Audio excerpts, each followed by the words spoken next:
I can hear you pretty good.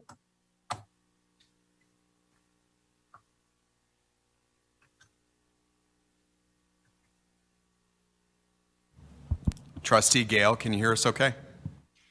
Yep. Can you hear me okay? Yep, thank you. Excellent. Okay, at 6 o'clock, we will call the meeting of the Missoula County Board of Trustees, Missoula County Public Schools Board of Trustees to order. First, we'll do roll call. We have all the trustees present except Trustee Decker and Trustee McDonald. And second, we'll have the Pledge of Allegiance. I pledge allegiance to the flag of the United States of America and to the republic for which it stands, one nation, under God, indivisible, with liberty and justice for all. Okay, thank you. The next agenda item, we review, revise, and approve the agenda. Are there any trustee proposed changes to the agenda? Trustee Vogel? Sorry, I just had a quick question. Sure. There seems to be something where it sounds like an action item, but it's listed as information. Is that something I can bring up right now? Sure, that's perfect Okay. time. Okay. Which one is it? 8A1, approval for the second reading of revision of policy 2311. The recommendation is that adoption, but it's listed as information, so. You're right, that is an action item. Thank you very Okay. much. So agenda item 8AI, or 1, is an action item, not an information item. Thank you. Any other trustee revisions to the agenda? Okay, seeing none, the agenda stands as amended. The next item is to approve the minutes of the previous meeting of the board. It was on March 8th. Those are on page 6 of your packet. Do we have any trustee comments or changes to the minutes? You'll notice Tracy isn't here. Tracy's working remotely. She's been exposed to COVID, so she's in her office. So do we have any questions or comments on the minutes from the March 8th meeting? Seeing none, do we have a motion to approve the minutes? Moved by trustee Wake, second by trustee Oldperson. Any board discussion?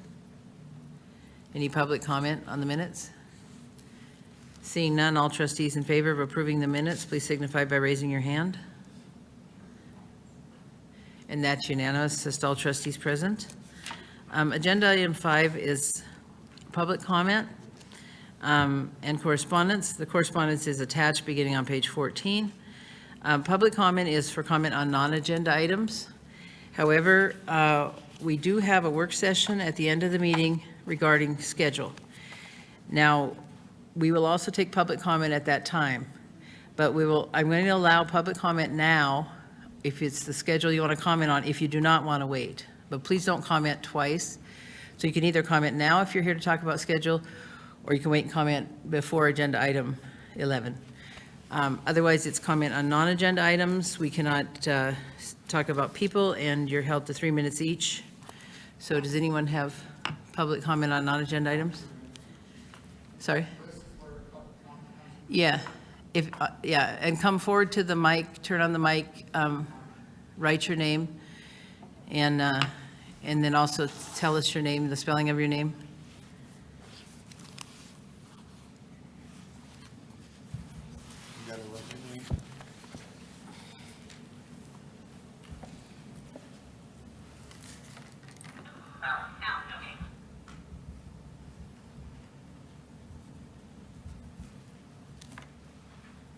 Tell them who you are, I'm Sylvia Roach, Okay.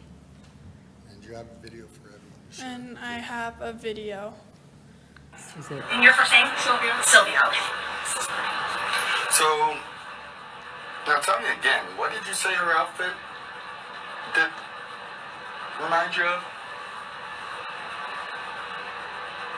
In terms of, No, you just told me a minute ago what it reminded you of, what she resembles. Can you say that again, please? right, what it emulates is the costume worn by the Playboy Bunny. What anime is that off of, Sylvia? Okay, wait, can we take time out, please? Can you please tell us what it is we're hearing and who's speaking and if they knew they were being recorded?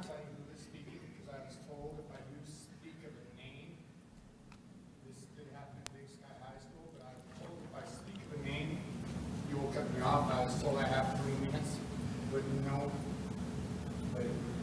But But we can't understand it. There's no context. I'm completely lost.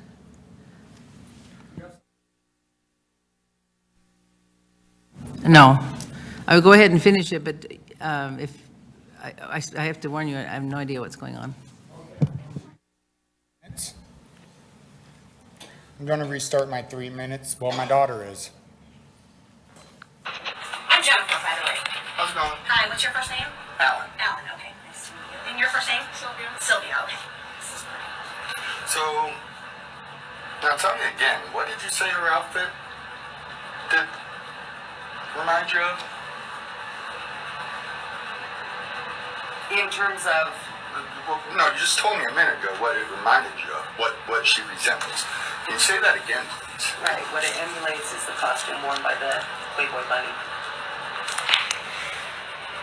What anime is that off of, Sylvia? It's not off of any anime necessarily, but it's from reference off of Bunny Girls Empire, which is rated for 13-year-olds. So, what's the issue? I mean, why can she not dress the way she wants? That's the first time she's ever worn a dress to this school, and then you automatically say no. That's the first time. Before first That's period the even first started. time she ever got into a dress since she's been here. So can I assume or presume that you work at Cooper Tires? No, I work at Tyrant. Okay, Tyrama. So I would assume that at your place of employment or in a professional setting, you wouldn't walk in wearing things that would be, your boss may say, nope, you can't wear that, or you have to wear a certain style of shoe. At school, we don't allow kids to wear costumes to school or to show the excessive amount of skin that she's showing right now. That's the concern. What, just the top? Correct. No, I don't see what's wrong with that. It's the same as a t-shirt.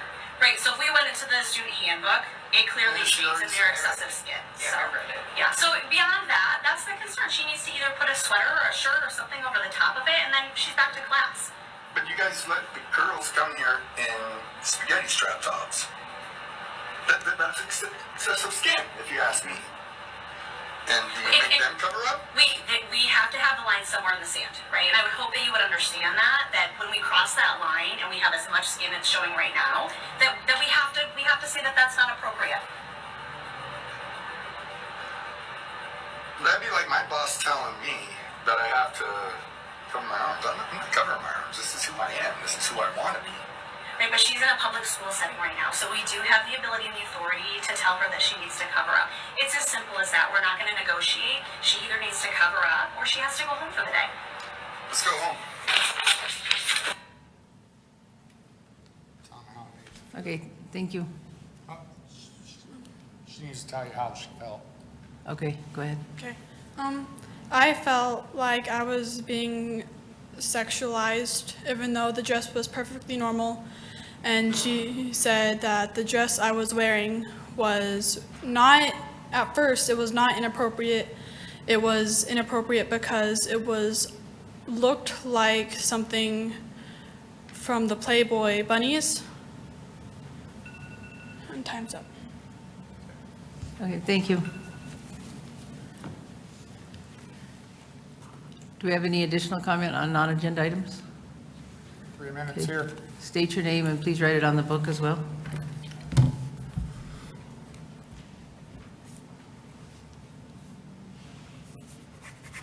My name's Alan Roach. I'm Sylvia's dad. I got a call from my daughter crying. She had to look up what a Playboy bunny was when she had no knowledge of it before.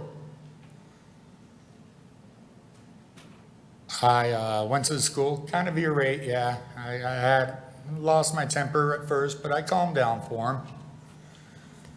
Went into school. They didn't want to have nothing to do with it. They didn't want to come to a conclusion, so I left for that day. I asked the school to allow me back in the next day so I could talk to them without my child present. After getting nowhere with them, I decided to leave. So I left Big Sky High School, and the school resource officer pulled me over 3.5 miles away from Big Sky High School across the street from the Super Walmart as a security threat. Both days I left there, as you hear in that recording there, I'm just fine. You want my daughter to go home or cover up? We're going home. Following day, just trying to conversate, ask him what's going on. My child's being sexualized, and I'm not okay with that. Would anyone else here be okay with their child being sexualized?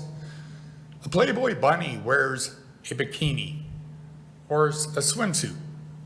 My child was wearing a dress that I also made her buy tights for, to wear under that dress.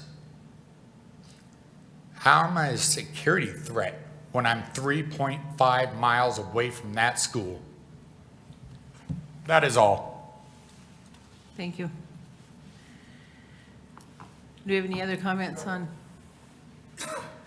non-agenda items?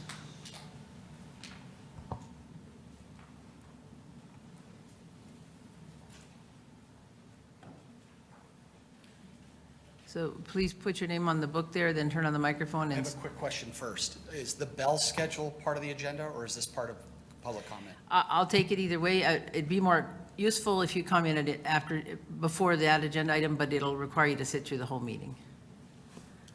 So that's why I would take it either way. I'll do it now. I thought so. Yeah, so. Thank give you us- for telling me that. Give us your name and et cetera. My name is Kurt Whitmire. I am a parent of a Big Sky High School junior and soon-to-be Big Sky High School freshman next year. My comment is about the bell schedule. The parents of Missoula County Public Schools received an email explanation on March 4th explaining how, after much consideration and some good detail on how the schools were going to go back to the schedule that I believe I was on 40 years ago when I grew up here and I went through public schools. And then shortly after, on the 16th, a letter came out that really had about a 2-sentence explanation that really wasn't well explained, but then it was going to go back. And I just wanted to say that the original letter, as well as many people at the school, parents of athletes, kids that have work study, kids that are in non-athletic programs, there's so many things that a later schedule puts them at a disadvantage. There's no other schools in Montana doing it when they go against other sports programs in Billings or Helena, or none of them are doing it. So what I like here is this is a return to normal. We're not wearing masks. A lot of things are returning to normal. And the March 4th letter appeared to be that. I don't understand, and there are a lot of people, including the Booster Club at Big Sky, among other parents and other booster clubs that have voiced lots of concerns on social media that we would like to ask reconsideration again and not to have the later schedule. Thank you. Okay, thank you. So we will take comments on non-agenda items or the schedule if you don't want to wait till later.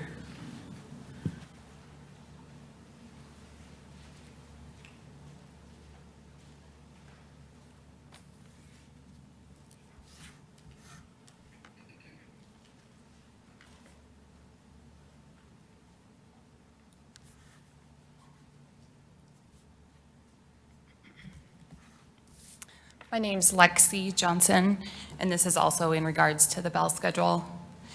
I strongly oppose the late start bell schedule, and I disagree with the process of how it was decided. It is public knowledge that the board does not vote on the daily bell schedule, and it is decided on by administration.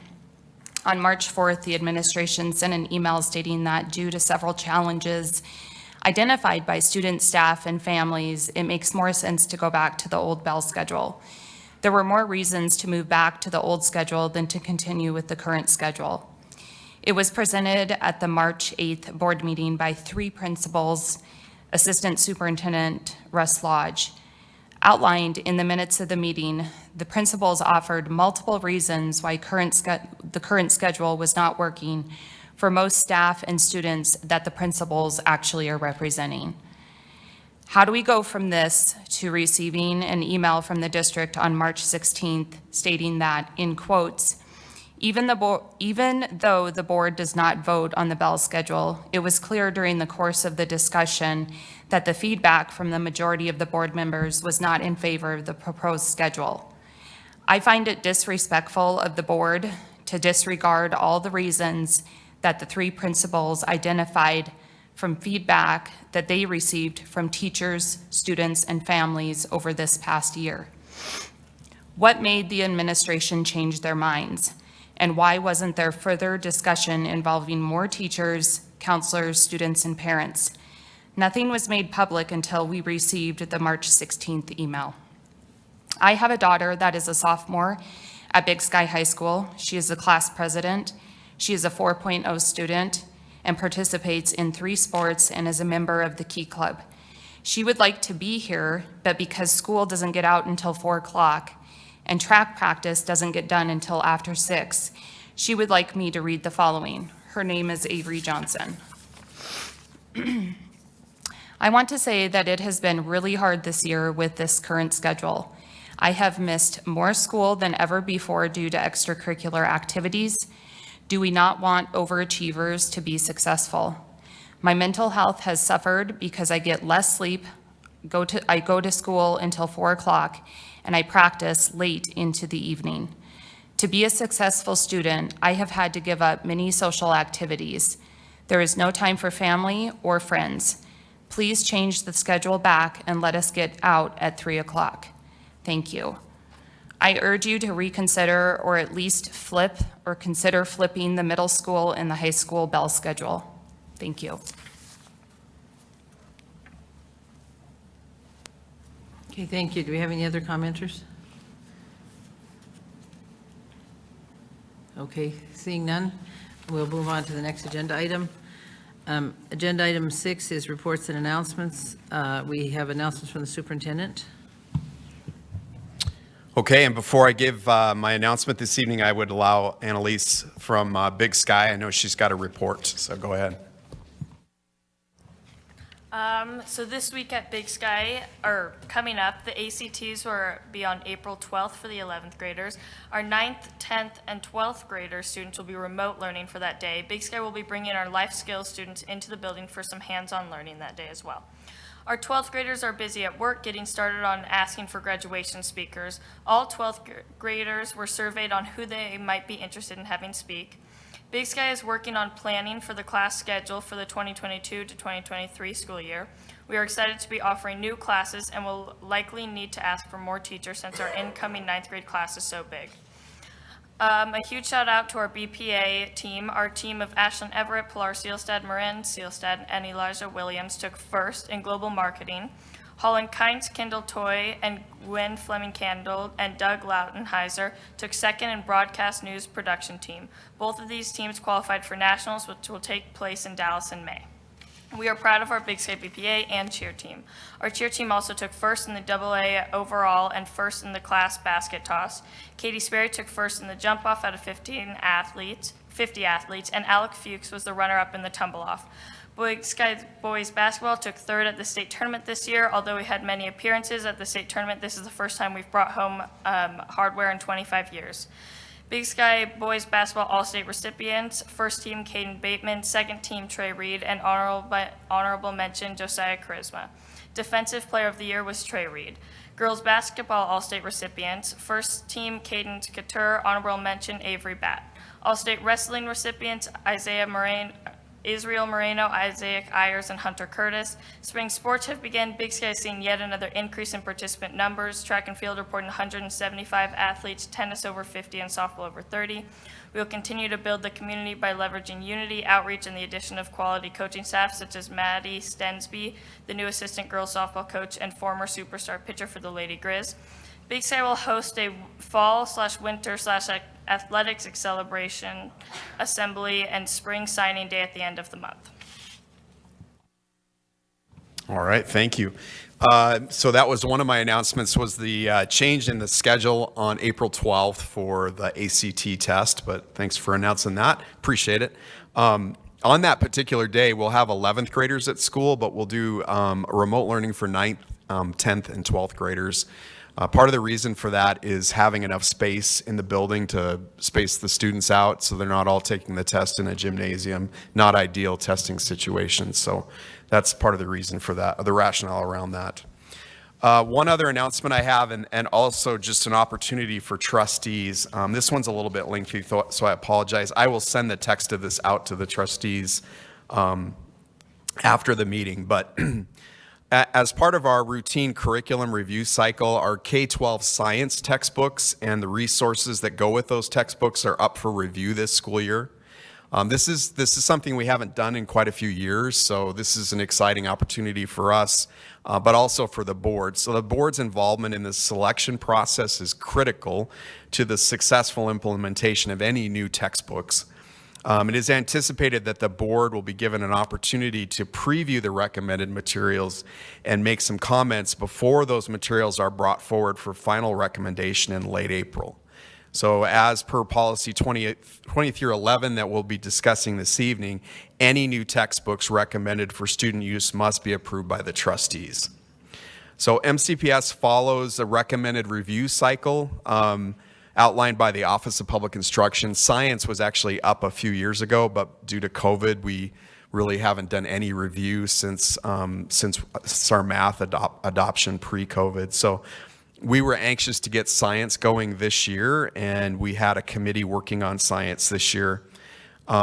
Any recommended textbooks that we would bring before you would align with our district and state curriculum standards. So there are state standards around science, and any textbook that we would have would align with those standards. The most recent version of the science standards were adopted by the Montana Board of Public Ed in 2015. So we've got some fairly recent curriculum standards. Our district standards align with the state standards.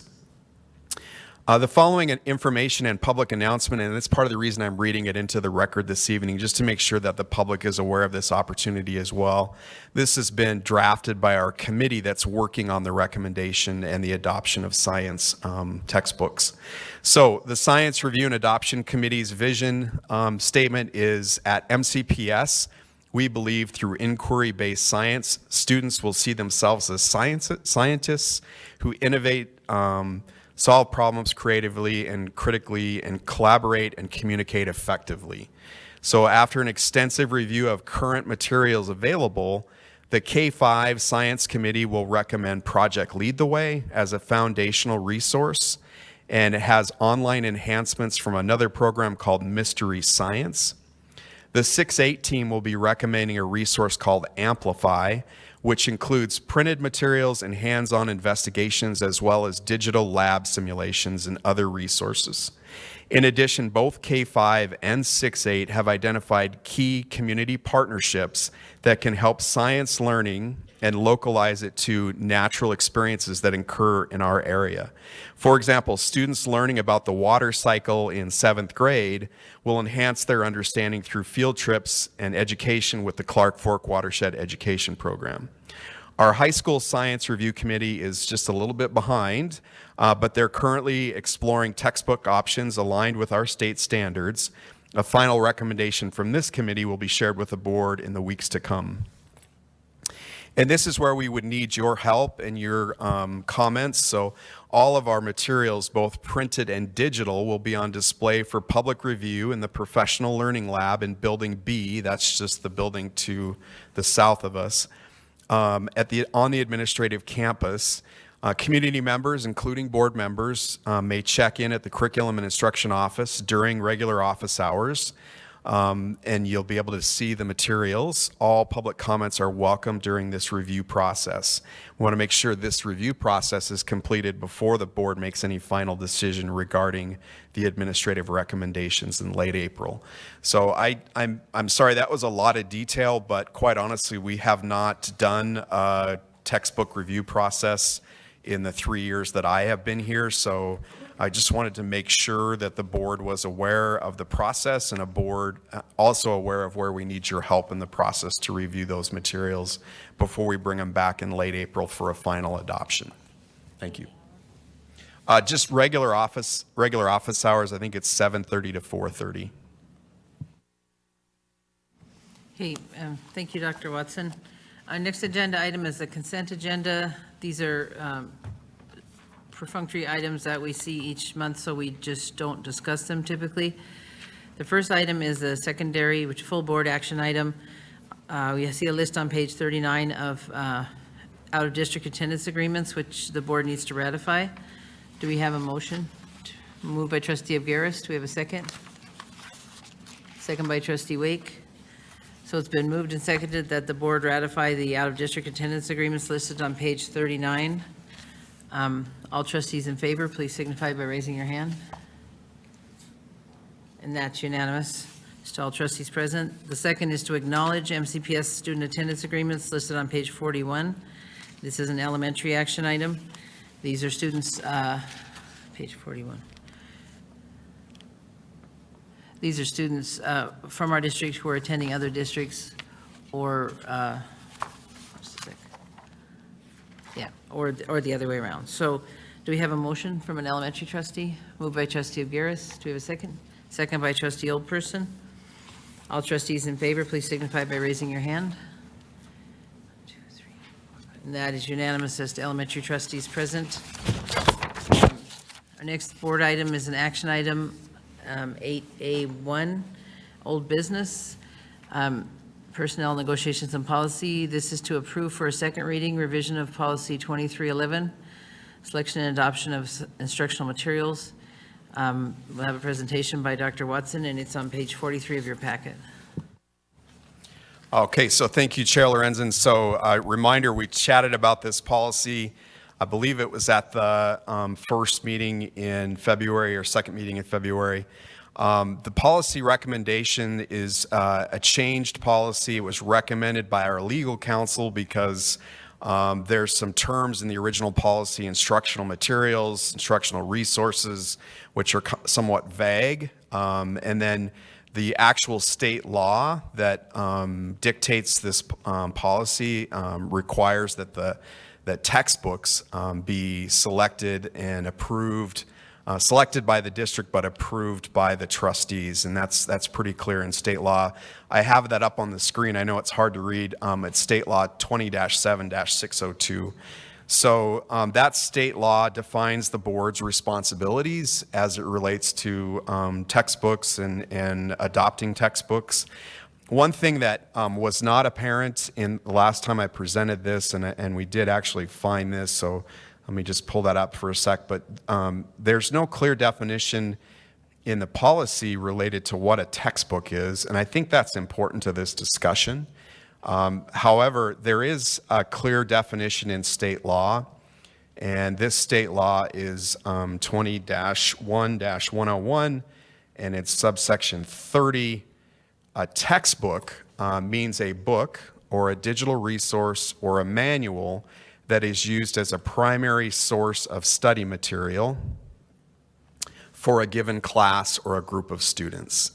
So that's pretty clear as to what that is. It's a primary source or a principal source. So I just gave you some examples of primary sources in our science curriculum that will be used as our principal source for those science classes. And so that definitely falls in the purview of approval by the Board of Trustees. And so we just wanted to clarify what a textbook is versus what instructional materials are. So that's clarified in 20-1-101, what a textbook is. Last thing I'll mention is there's several reasons why the administration is recommending this change. Probably first and foremost is to clear up the language in the existing policy to make sure that we understand, what a textbook is versus what instructional materials are. We want to align the policy with what's in state law, and state law allows the Board of Trustees to approve textbooks. It's also not practical for us to ask the board to approve every instructional resource used in our district. I mean, we have over 600 teachers, and that's a lot of teachers using a variety of different materials. I know several of the board members have participated in school visits over the last 6 months. You saw a lot of instructional materials. We were in I believe it was a kindergarten class the other day at Franklin. We saw that teacher using some manipulatives. She was using an activity on the digital board related to mathematics. All of those things are instructional resources. We would not, and we have not, asked the board to approve all of those instructional resources. Historically, we've brought textbooks to the board and asked you to approve textbooks. So it's not practical to ask you to approve all of the instructional resources that are used in every one of our classrooms. The other thing that's referenced in the policy, although I see that it needs a number on it, we do have a different policy, 2313, that deals with challenged materials. So that's textbooks or anything else that might be used in the classroom. If there's a community member that has a concern about something that's been used in a classroom, that's a different policy, policy 2313. That provides a lot of safeguards and a process is in place for any community member, a parent or a community member, to challenge a material that's used in a classroom. So there is a safeguard for instructional resources, and if somebody were to challenge something that's been used, there's a process for that. You may ask the question why I'm bringing this policy at this point in time. It's really to get ready for what I just explained to you. We have science adoption this year. We're looking at social studies adoption next year. So this is a routine process for the board that we haven't done for a few years due to COVID. So that's why we're bringing this now, is to clean up this language before we get into the adoption cycle, so that we understand what's in the purview of the board versus what's considered a judgment or a professional judgment made by the administration. And let's see, the only other thing I would say is that I think I explained to you about the science one, but the board does have a place in this process. You have an important place in this process. We want to make sure that you understand that. Your place is to really help us take a look at those primary resources and those textbooks and let us know what you think about those before an adoption happens. So that's sort of why we're bringing this policy now. But I would stand for any questions. I also know that our attorney here, Bia, is here, and she's done some research on this policy and can answer any questions as well. Are there any trustee questions for Dr. Watson? Trustee Abgaris? Rob, and I understand 2313, which is, appreciate you clarifying that, but what would you say for folks that are concerned that this gives the opportunity for more controversial instruction materials to come through without the board's eyes being on them? Obviously, those can be challenged, but you know, how engaged is a parent to be able to know that immediately to be able to challenge that? So what would you say for that? Yeah, that's an excellent question. And I would remind the board of another policy we have, which requires, and it's actually in state law, it requires teachers to follow the course of study prescribed by the board or the course of study prescribed by the state.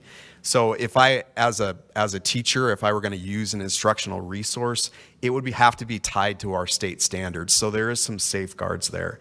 So if a teacher comes in and uses something that has nothing to do with the state standards or has nothing to do with the thing that's being taught that day, we'd have to ask ourselves a professional judgment question of that teacher. Why are you taking class time to do something that has nothing to do with the standards?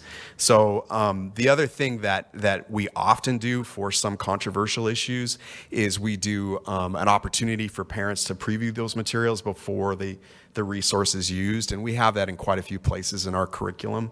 So we have some of those processes in place, but most importantly, it's it's us asking that question of the teacher: what was the intent for using that resource, and is it related to the curriculum?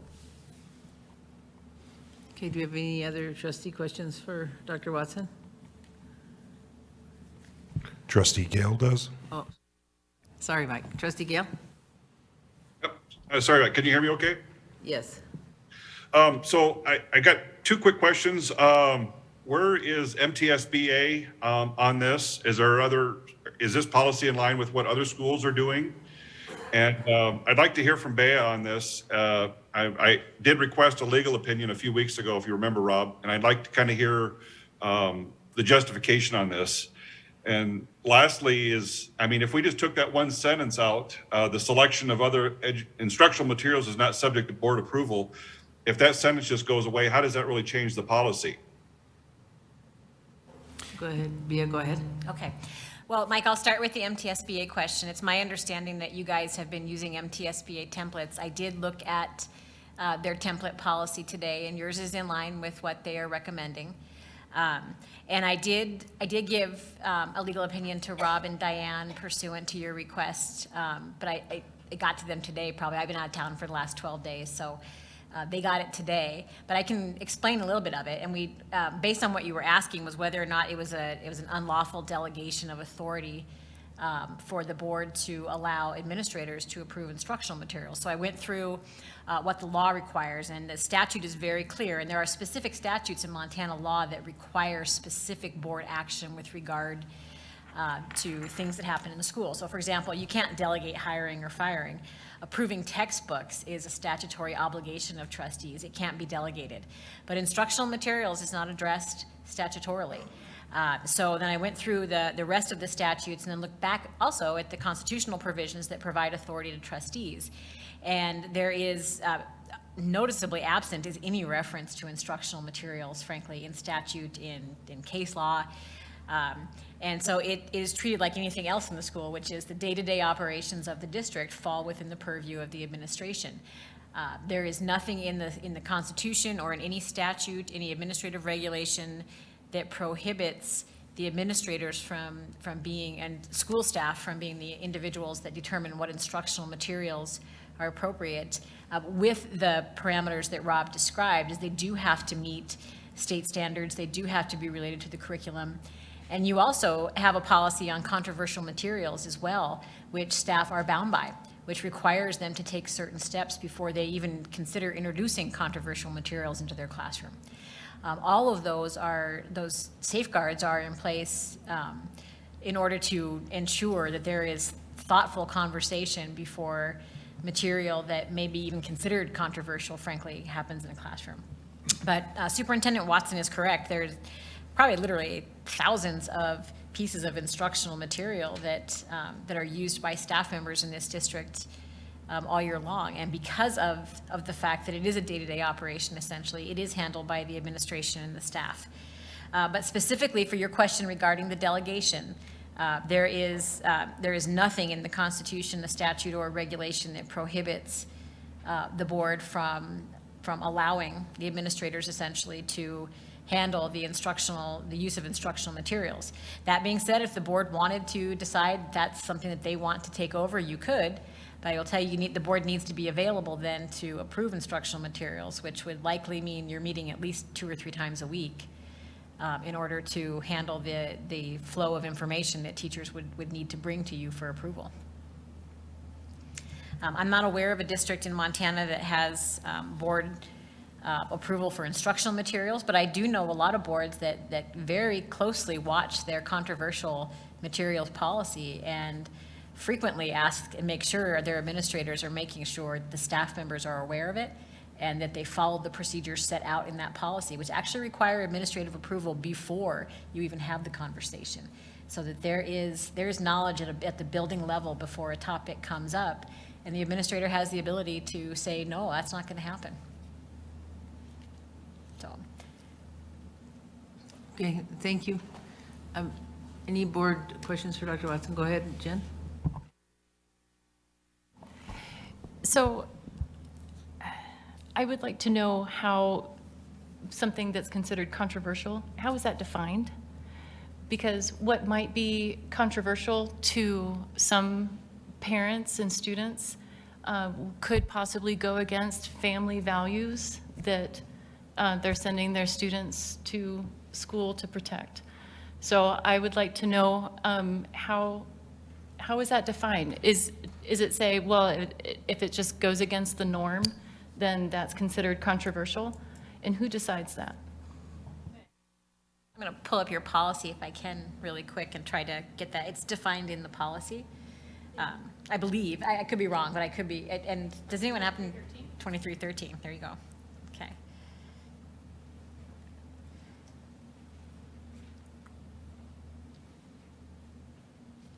No, that's challenging. That's dealing with challenged educational resources. A challenged educational resource is something that happens after the fact. After the teacher has already brought it to the students and into the classroom. Correct. What are the safeguards for before? Is it something that it's just, it happens in our school too. We have to get prior permission before we read a book that could be considered controversial, and we can provide an alternate activity for that student. Who determines if it's controversial or not? And I'm going to ask if Rob might be a better person to answer this, or Russ, but I think generally a lot of the things they consider are the age and maturity of the student, the subject matter, whether it's something that's considered inherently controversial, things that aren't inherently controversial but could be because of the community that we live in or the times that we're in. Those are all factors that are considered. How it's actually handled in the building, though, I don't know because I'm not there.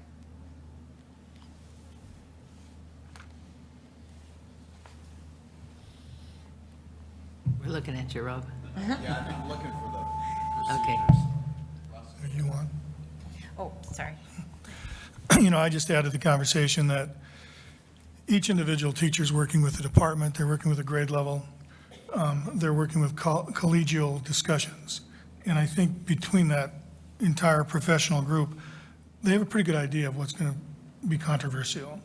And the administrators do as well. So I think it's a group effort. I don't see any other way for the conversation to take place, and I don't think it should land on one person's purview, one way or the other. But I do think it's a collective discussion that takes place, and I think it needs to occur that way and take place at the across the board, whether it's kindergarten all the way up to senior level. But I put my faith in the professional learning community, the department chairs, the grade level team, and then ultimately the administration working with them as well. And we hire the best we can, the most professional people we can find, and I put faith in them that they know what's going to be controversial and what can easily cause concern in our community. And I think they need to be aware of that. And then from the central office perspective, it's our job to make sure that they are aware that you need to review and talk and discuss, because what you think might be okay may not be okay. And so when we make it a group and collaborative effort, and I see that how it's working day to day, week to week in classrooms and in the school buildings. Any other trustee questions? Trustee Walker-Andrews? Yeah, excuse me. I wanted to ask it in terms of what you just talked about, that we're going to be looking at the science curriculum. And when we look at that curriculum, I assume that part of it will be looking at the textbooks, but I also assume that there'll be some attention paid to the kinds of questions students would get from those textbooks, say. In other words, not that we would review testing materials per se, but of course every textbook has questions that they provide with it. So it seems like even in the science curriculum, what we're doing up front is talking about the full range of textbooks and hopefully instructional materials on that rotation that we're doing. And then I suppose you could imagine that 5 years hence, it would have gotten less curtailed or less detailed as it was in the beginning, and you might then, as you review the next section, you would sort of be doing the same thing. So I guess what I'm saying is, it seems like we would always be reviewing, when we review a new curriculum, a new program, we'd be reviewing the overall approach, how it addresses questions, and then again, how it fits and aligns with the Montana standards that specify those kinds of things. Am I correct?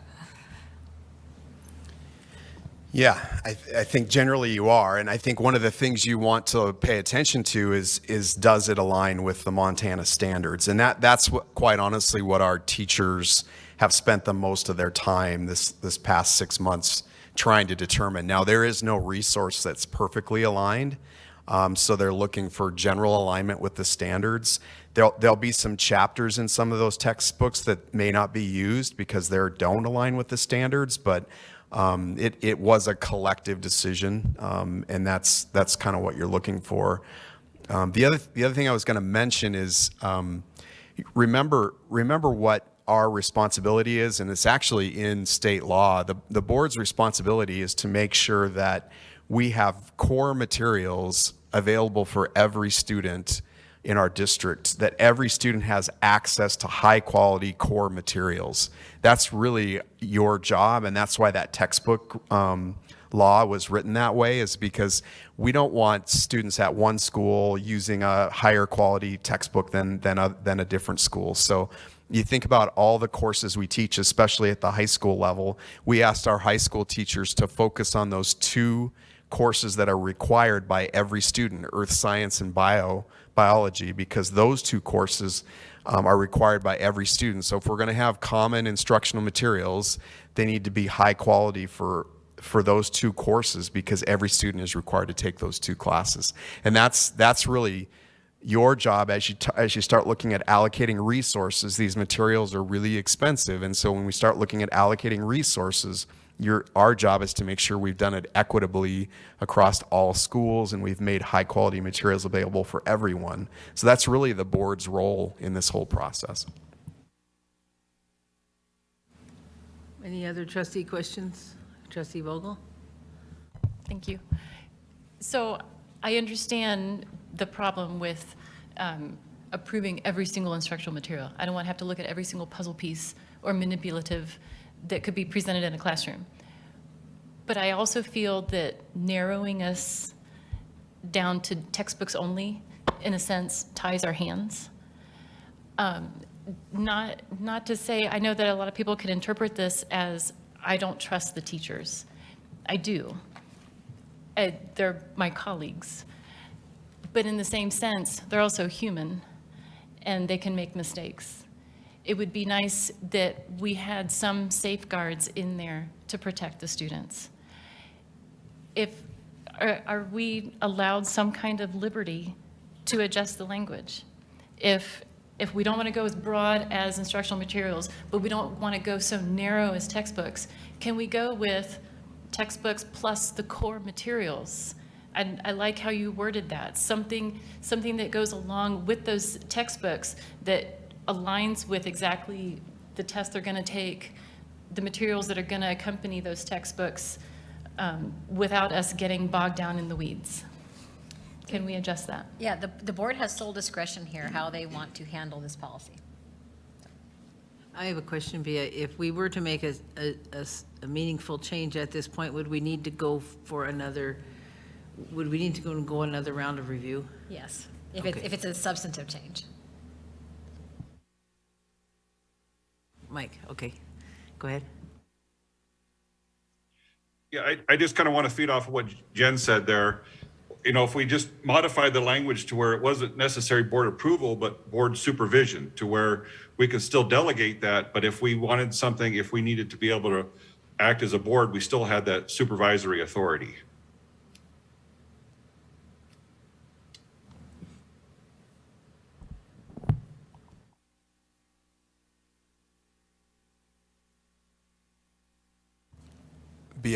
Diane's got a good question, so I think they'd have to make an amendment, or how would they modify the language? So first, I think I would kind of get an idea from the board if there is a majority of the board that wants to send this back for further review. And then what I would do is someone propose an amendment essentially. And I don't know, do you guys, you're not doing this in committee, correct? Okay. You could propose an amendment tonight that everyone's aware of and then say we're going to bring it back for final, because this would substantively change the policy, and there's nothing wrong with that. But I'd first take the temperature of the board to see if that's where everyone wants to go.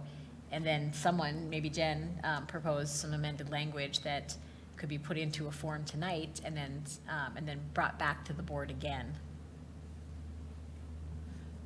Trustee Mercer, help us out here. Maybe. I'm just curious about, so the bolded sentence in the third paragraph, selection of other instructional materials is not subject to board approval. In 2313, there is a final appeal to the board for the challenged things. On some level, there's some tension there.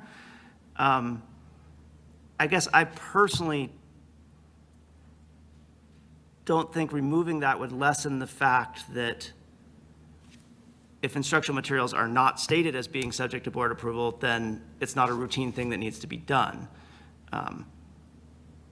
So I don't know how much ground that moves, but I think Trustee Gale suggested that that sentence might be removed. I guess that's my thought. Trustee Abgaris? So maybe it would help if we clarified what instructional materials are, because in my mind, as I'm sitting here and I'm listening to what you're saying, a textbook is the curriculum that we approve. This is the chapters in a textbook or the curriculum that are be taught to our children. Instructional materials are things that help teachers teach that textbook content. I mean, is that correct? Am I saying that correctly? They're not, an instructional material shouldn't be something that's teaching something new outside of what the textbook is saying for that class. Is that correct? Yeah, it's actually defined in the policy. Instructional materials are any materials used in classroom instruction, library, or any materials to which a teacher might refer a student to as part of a course of instruction. So I know it's still a pretty vague and broad, but essentially you're correct in that instructional materials are all the things we actually use to teach the curriculum. And I guess we've crossed over to the conversation part. In my experience as a trustee, it's what Trustee Vogel said. You don't know that something wasn't acceptable until it's already happened. One example, witchcraft. The kids come home and said, our teacher said witches are real. And, there's some parents didn't like that. Well, but it already happened, it had already been said. And so I think the safeguard against that unplanned or non-scripted off curriculum behavior has to be right there at the school and right there as Russ described it. I don't think that any language we put here can keep a teacher from going off script like that.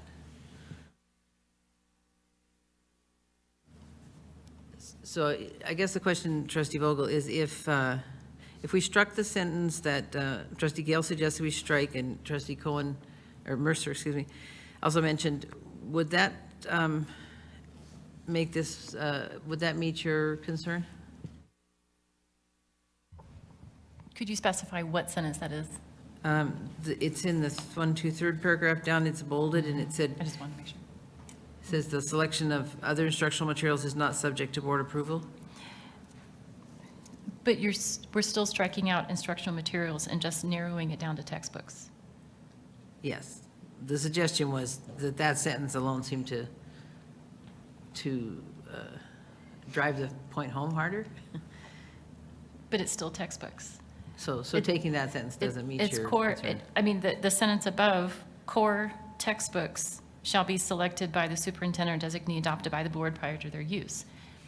So that's still narrowing us and our ability to make sure that the students are taught,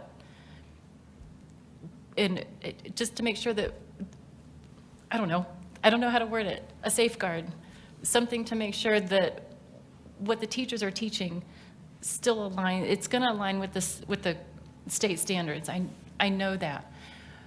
You can stretch those standards, though. You can really make a really curvy way to say, oh, yeah, this fits because of this one particular phrase or one particular sentence. We make it fit. Even something that's considered controversial. I don't want to tie our hands. I don't mind doing the supervisory idea. I don't mind broadening it out to core materials that accompany the curriculum. I don't want to tie our hands. Trustee Mercer? As I read this is the pre-approval policy. This is things that need to be pre-approved in advance. So if the board and the district and the administration still has authority to control other things as they come up, it cannot be that we have to pre-approve everything in the classroom. That just can't be. So I guess the legal term was take the temperature of the board. Is that right, Bea? Oh, we do.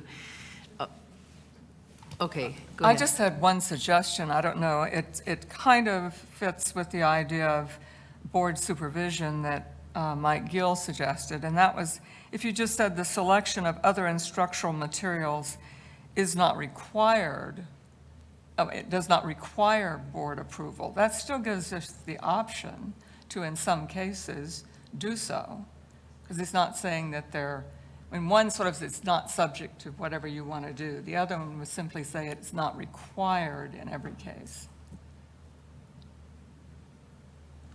Well, that's interesting because Dr. Watson made the point when discussing it that we are required to approve textbooks. Yeah, but I mean, the other stuff, I'm saying we're not required to We're not do. required to. Yeah, as opposed to saying it's not subject to. Not subject to sounds like you can't ever look at it, almost. Okay, Trustee Abgaris? What if we defined that sentence in the first paragraph more that you read, Rob, and said more at the end instead of saying teachers might refer a student to part of the course of instruction, which is very vague, and make it more library any materials in which a teacher might refer a student as part of the core course text, or something that makes it more where it refers to the text and the core educational things that are approved by the board. That would be a little bit more defined, and it would, I think it would Jen, that maybe it would alleviate some fears that if there is any instructional materials, by that sentence it would say it has to refer to what we've approved through our curriculum. Maybe we say curriculum. I'm not a wordsmith, so, but something that's a little bit more defined, maybe. Well, I think Trustee Walker Andrews found the middle ground there, because this policy requires us to approve textbooks. We're required to go look at those textbooks and approve them. We're not prohibited from discussing other things, but we're not required to approve them. What does anybody, Trustee Gale? Yeah, I actually like that suggestion. Is it because exactly what Bea mentioned is, you know, we're going to get lost in the weeds and doing a lot of material, and this is what the administration's for. But we don't want to give up that supervisory authority. I mean, that's what lies in the board, and I think that slight change in language satisfies that. I'm not sure if how the rest of the board feels about that, but that was, to me, is a nice middle ground, and it still allows both parties to do their function. Trustee Walker Andrews, can you restate what it was you said exactly? Okay, I would just change that sentence in the middle of the 1, 2, 3rd paragraph to say, the selection of other instructional materials does not require board approval.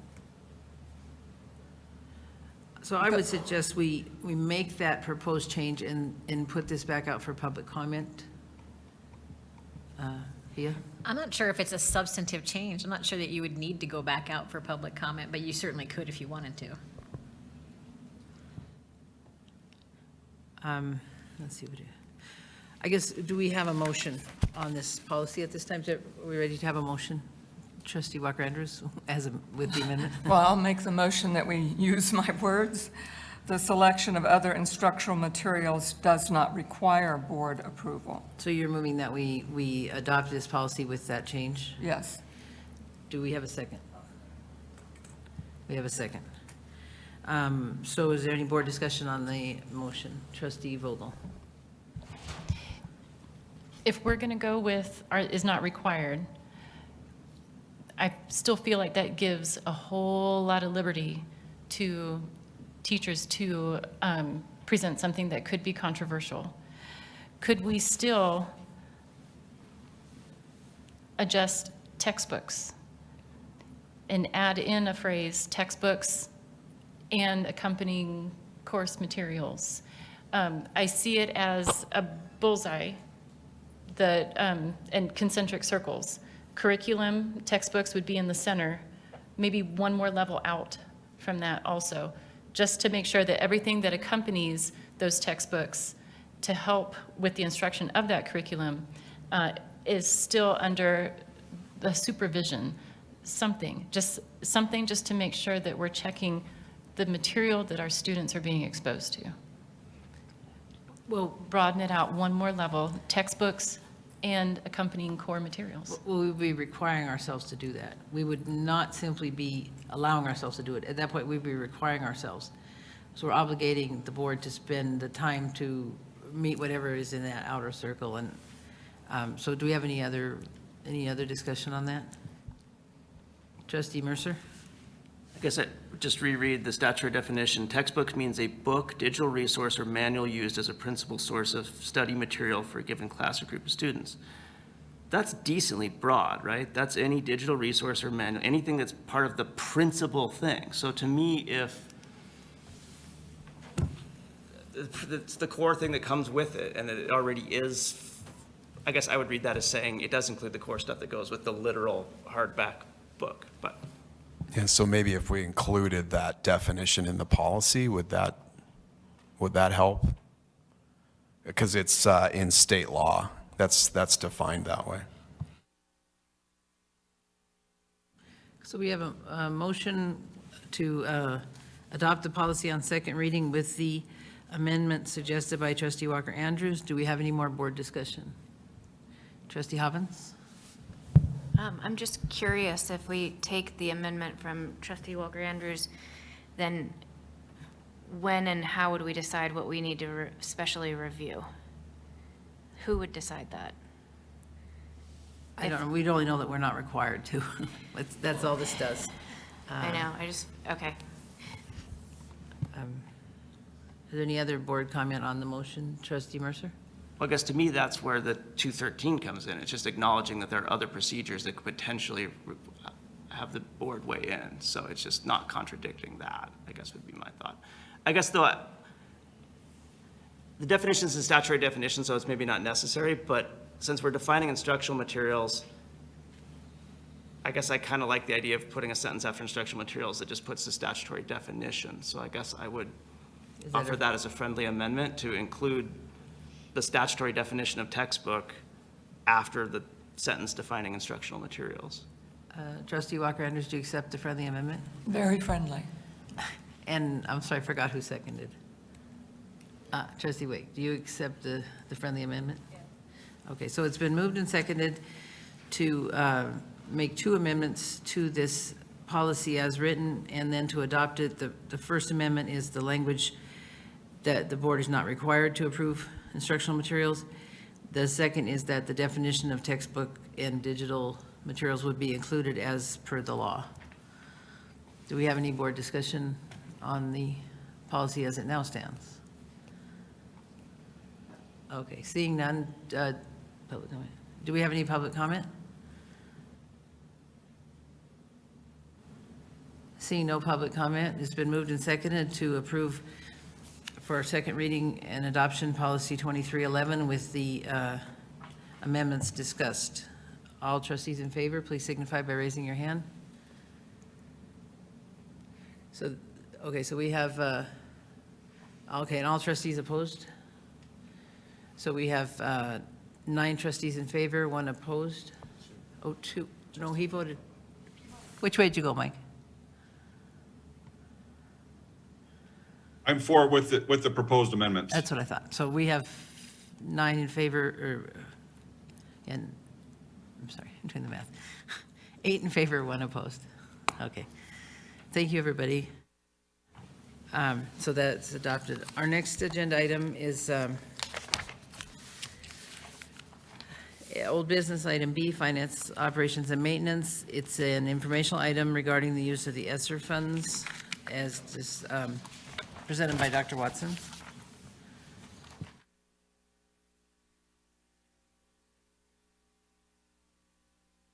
Just give me a second to pull up my pie chart.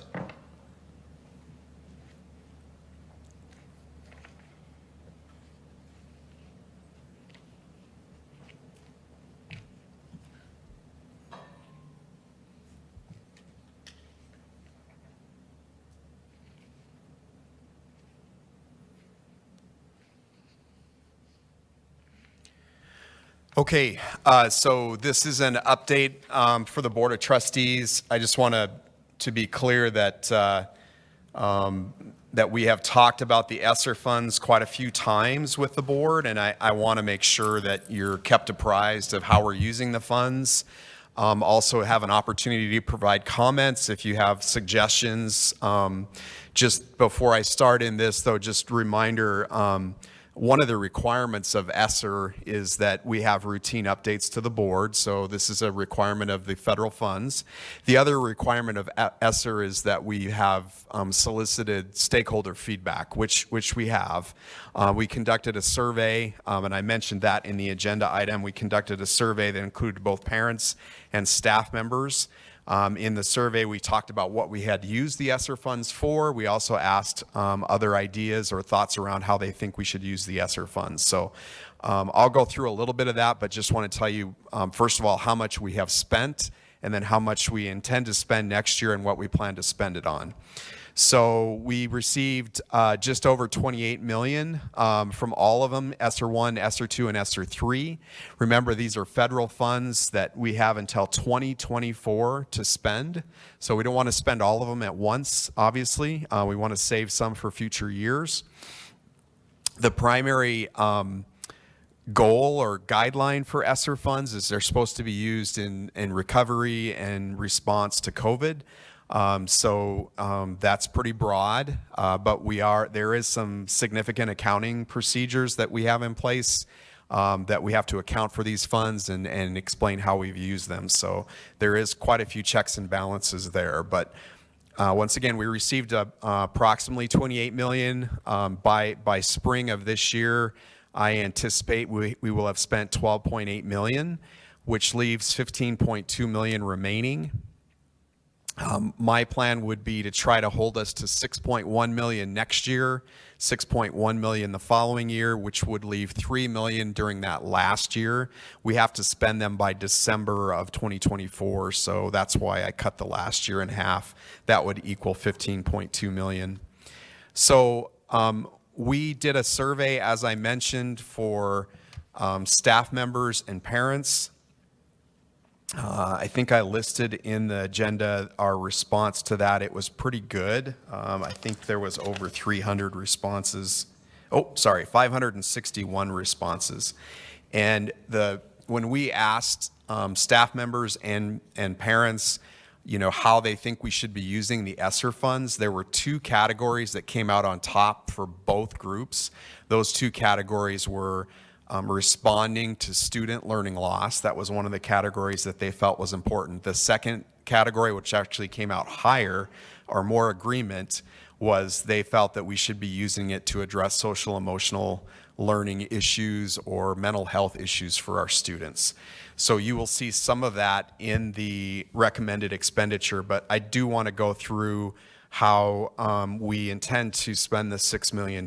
So first of all, very quickly, I'll run through these.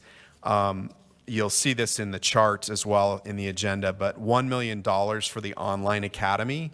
That's a huge reduction in where we have been. So this year, I think we were at 2.1 million. Last year, we were probably over 3 million for the online academy. So a $1 million recommendation is a huge reduction. We still have some students, mostly at high school, that are requesting the online academy.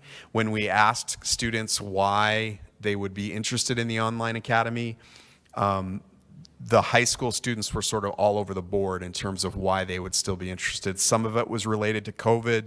A lot of it was related to school anxiety issues. So we still have quite a few high school students that are interested in it. So we feel it's necessary to continue it for those students.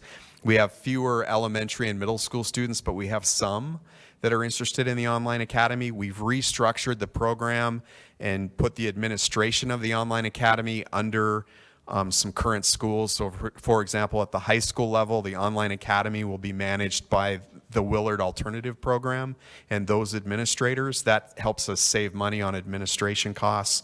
The online academy for our middle school students will be managed by the principal at Washington. So that just helps save a little bit of money on the academy costs. The next item on that list, actually the next three items address both academic learning loss, but also social, emotional, mental health issues. So we're spending money to continue our academic interventionists. These are extra people at each of our K-8 buildings. Their sole purpose there is to help teachers and teacher teams with learning loss for students. So that's a fairly large expenditure to have one person at each building. The other one is behavior interventionists and social workers. Those go all the way from K through 12. It's also a pretty big chunk of the money, but behavior interventionists are designed to work at the school level with the teacher teams to address mental health issues, not only for individual students, but also school-wide issues that can help all students improve social emotional learning. Social workers at the middle schools and high school, something we already had in place. This money adds to that FTE and adds extra support. The art specialists, those of you that attended some of the school visits, you heard about the art specialists. We currently have enough art specialists for 4 in the general fund. This adds an additional 5 so that each elementary school can have an art specialist. A couple of things this does, it helps students with social emotional learning, obviously the art curriculum, but it also helps our teacher teams. The other teachers, they have an extra time to meet during the school day or during the week. They have extra time to plan. So it actually helps in a couple of different ways to have more what we call specials at the elementary school. Those 3 things we had this year, the academic interventionists, behavior interventionists, and the art specialists. Extra nursing staff, we have come to rely on our nurses quite heavily, and so we can always use money for extra nursing staff and extra COVID support. Cleaning supplies and air filters are probably the smallest chunk of the pie, but it's a pretty expensive venture to replace our air filters in every one of our buildings. We believe it's important, so we want to make sure we keep that in the budget. Permanent subs, this is something that our teachers really grew to enjoy during COVID because you have a permanent person in every building that can step in as a sub. It's very beneficial for students because they get to know this person as sort of a permanent staff member. There is a cost involved because we cover the full cost of that employee. So you can see if you do permanent subs, 1 at every school, you're up to $527,000. The last one, I won't go into a lot of detail because Pat will talk about that during his budget presentation, but we will use a chunk of this money for a general fund budget shortfall. We still anticipate a shortfall due to declining enrollment, specifically at K-8. So we're recommending using a chunk of this money for general fund budget shortfall. That helps in a couple of different ways. We don't have to cut programs, but also we can keep staff employed. One of the things you may remember about ESSER or some of the ARPA money that's come from the feds, one of the goals is to make sure to keep folks employed. So that's a portion of that actually helps with that. So I'm going to stop there. Again, this is just the ESSER plan for next year. And I believe what we've done is we've responded to some of our stakeholder survey information that we gathered from both parents and students, and I think it's a good use of our ESSER money for next year. I would just stand for any questions. Any questions for Dr. Watson from trustees? Trustee Walker-Andrews? Yeah, I was curious about the permanent subs. I guess I'm assuming that it's almost never the case that they're not being used as a sub during a day, that they wouldn't be sitting twiddling thumbs or something during the day. Yeah, we have a pretty good process of deploying those subs in other buildings if we need them. So remember I said 1 per building, and that they get stretched pretty thin at high school where you might have 4 or 5 teachers out. So if we needed to pull a permanent sub and put them somewhere else, we can definitely do that. But generally, the principals have lots for them to do during the day. And in fact, one permanent sub's not going to be able to cover if you've got several teachers out, but at least it helps. Any other trustee questions? Trustee Wake? I don't mean to be a wet blanket, but all these are very essential items that we benefit from for the next 3 years. How do we plan for the year after that when there are no funds that we visibly can see at this point in time? How would you suggest that we move forward to keep all of these in our budget, but not, I think you know what I'm saying, right? I do, yep. And we won't be able to keep all of them. It's just not possible.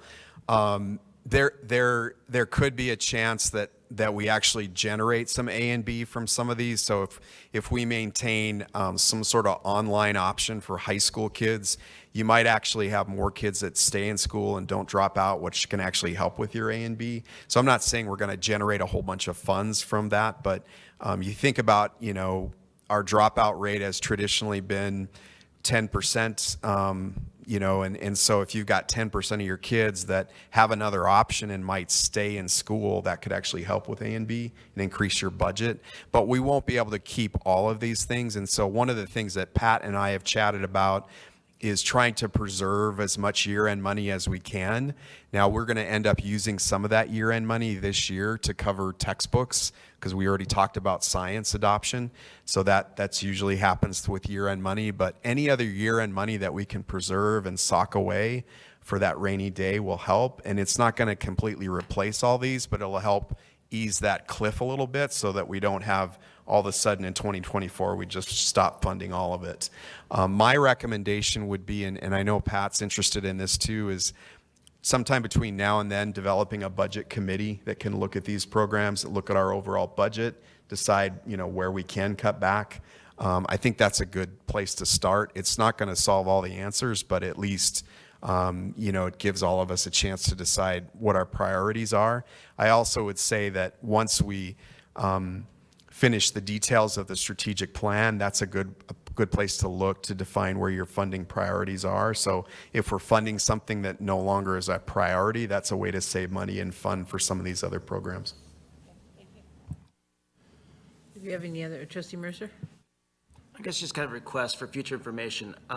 The MOA is just interesting. We've sort of now have a de facto online option, which may be good, may be bad, but I just think I would be interested in some education about how the decision will be made to keep it and whether it is doing A and B and whether it's, whether we're doing right by the people we allow to go into that. I question that a little bit, but if you're right, if it's that versus the door, then maybe it is good. But I think not just, because I think we're reaching the point that, at least right now, the medical need for it is passing. So it should be evaluated on its own merits, I guess. Okay, any other trustee comments or questions? We take public comment. Is there any public comment on this agenda item regarding the expenditure of the ESSER funds? Okay, seeing none, thank you, Dr. Watson, for that informational item. We'll move on to new business. The first new business is also informational. It's a projection of the general fund for the elementary and the secondary. Mr. McHugh? Thank you, Chair Lorenzen. Little background. In February, we talked about the funding components for the general fund and the general fund budget, and really it's a two-step process. The first is to utilize our enrollment numbers, our A and B counts that run through February, to calculate the maximum budget, which is the state funding cap, and then the base budget, which is the required funding for the general fund. And so we talked about that in February when we discussed the funding components, and so this time we're going to talk a little bit more about how it's funded and where the funding comes from. Before that, though, we'll jump to page 46 and look at a spreadsheet that we've looked at a few times now. And this reflects our current projections, and I won't spend a ton of time on this first spreadsheet, but just wanted to sort of recap a few important points. First, if you look at the top of the spreadsheet, you'll see the elementary and high school columns, and we can cover them both at the same time. The first line item is the highest budget without a vote, and this, as referenced, is calculated based upon the school funding components that are found in state law. And then the over base levy, which is the amount that's above base budget to max budget that's allowed to be levied via a voted levy to increase the general operating budget. And then you'll see the proposed adopted budget with that increase based upon the voted levy. And then the prior year adopted budget is subtracted to give us a total increase that we're looking at. One of the points I wanted to make here is that the prior year adopted budget was adopted without a voted levy, and for a number of reasons, one of which was we were in the midst of the pandemic and the COVID crisis, and had we run a levy last year, it would have been 810,000, or the most would have been 810,000. It would have allowed an adopted budget of 42,152,000, which is slightly more than what we're proposing here, but with a much smaller levy, obviously. That amount would be higher than max budget, and there's always an exception in the statute to the rule, and the exception allows boards to adopt a budget that's above max when it's the prior year budget plus inflationary increases to the funding components. And so that would have been how we would could have adopted a budget at that level. And of course, the board supported not running a levy last year in the elementary. On the high school side, we last year also didn't run a voted levy, and instead reduced permissive levies and other budgeted funds in order to fully support the high school budget, which was and has been in more of a flat state the last 10 or so years. Continuing on with the estimated increase of the general fund, you'll see the classified and certified retiree savings. This amount anticipates 10 certified retirements at a savings of about $24,000 per certified retiree, and then a $20,000 total savings for our hourly staff. Again, that's an estimate. Added costs to the general fund budget are listed next, and these primarily include staffing. First, we've estimated some staffing increases in the high school, just reflective of the large enrollment increase there. We haven't identified specific classroom staff, but just know with this, the increase in enrollment that's likely to see, we're likely to see some staffing needs. We do know that there's at least one special ed staffing requirement. Below the classroom staff is our certified or our teaching step movement. This is part of our salary schedule where certified staff would receive an annual increase based upon their movement on the salary schedule from one year to the next. And then lane movement is an estimate as they move across the salary schedule. The MMCEO, which represents our hourly staff, the next several items reflect that settlement that we've already reached with that staff. So you can see the anticipated general fund cost for each of those items, including step and longevity pay, the $1.10 increase per cell, our compression that we work through, and then also some lane advancements for that group. The remaining staff increases are purely estimates based upon a 1% increase. So these are purely estimates. We're currently negotiating with our certified staff. Based upon those reductions or those estimated costs, you'll see a net subtotal. We're to the negative in the elementary and to the good in the high school.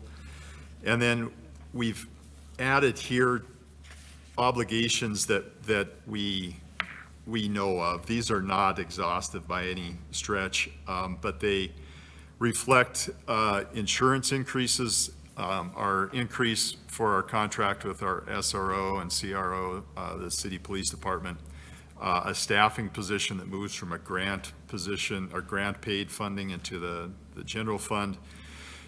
And then our ESSER funds, these are the funds we used last year to balance when we didn't run a levy election, when we experienced the decline in enrollment. And then a couple of other items identified on the high school side. These really reflect items that have been in place as obligations for a number of years, but we're really just trying to build those into the budget. First would be the activity cost increase, primarily reflective of student transportation for activities, which we haven't increased the budget for that, but with participant levels increasing and the rates increasing, we need to start building that budget up, and that's what that reflects, activity and athletic increases. The fine art equipment repair, uniform cleaning, this is something that some of the schools used building reserve funds to cover. We haven't run a building reserve for going on 6 years now.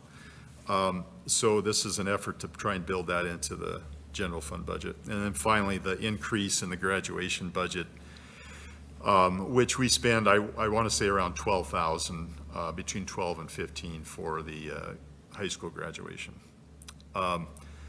So that also results in a net negative balance, and as Rob mentioned earlier, we still anticipate the need to use ESSER funds to help us balance. And so this continues with the ESSER guidelines, which are intended to support preservation and retention of staff.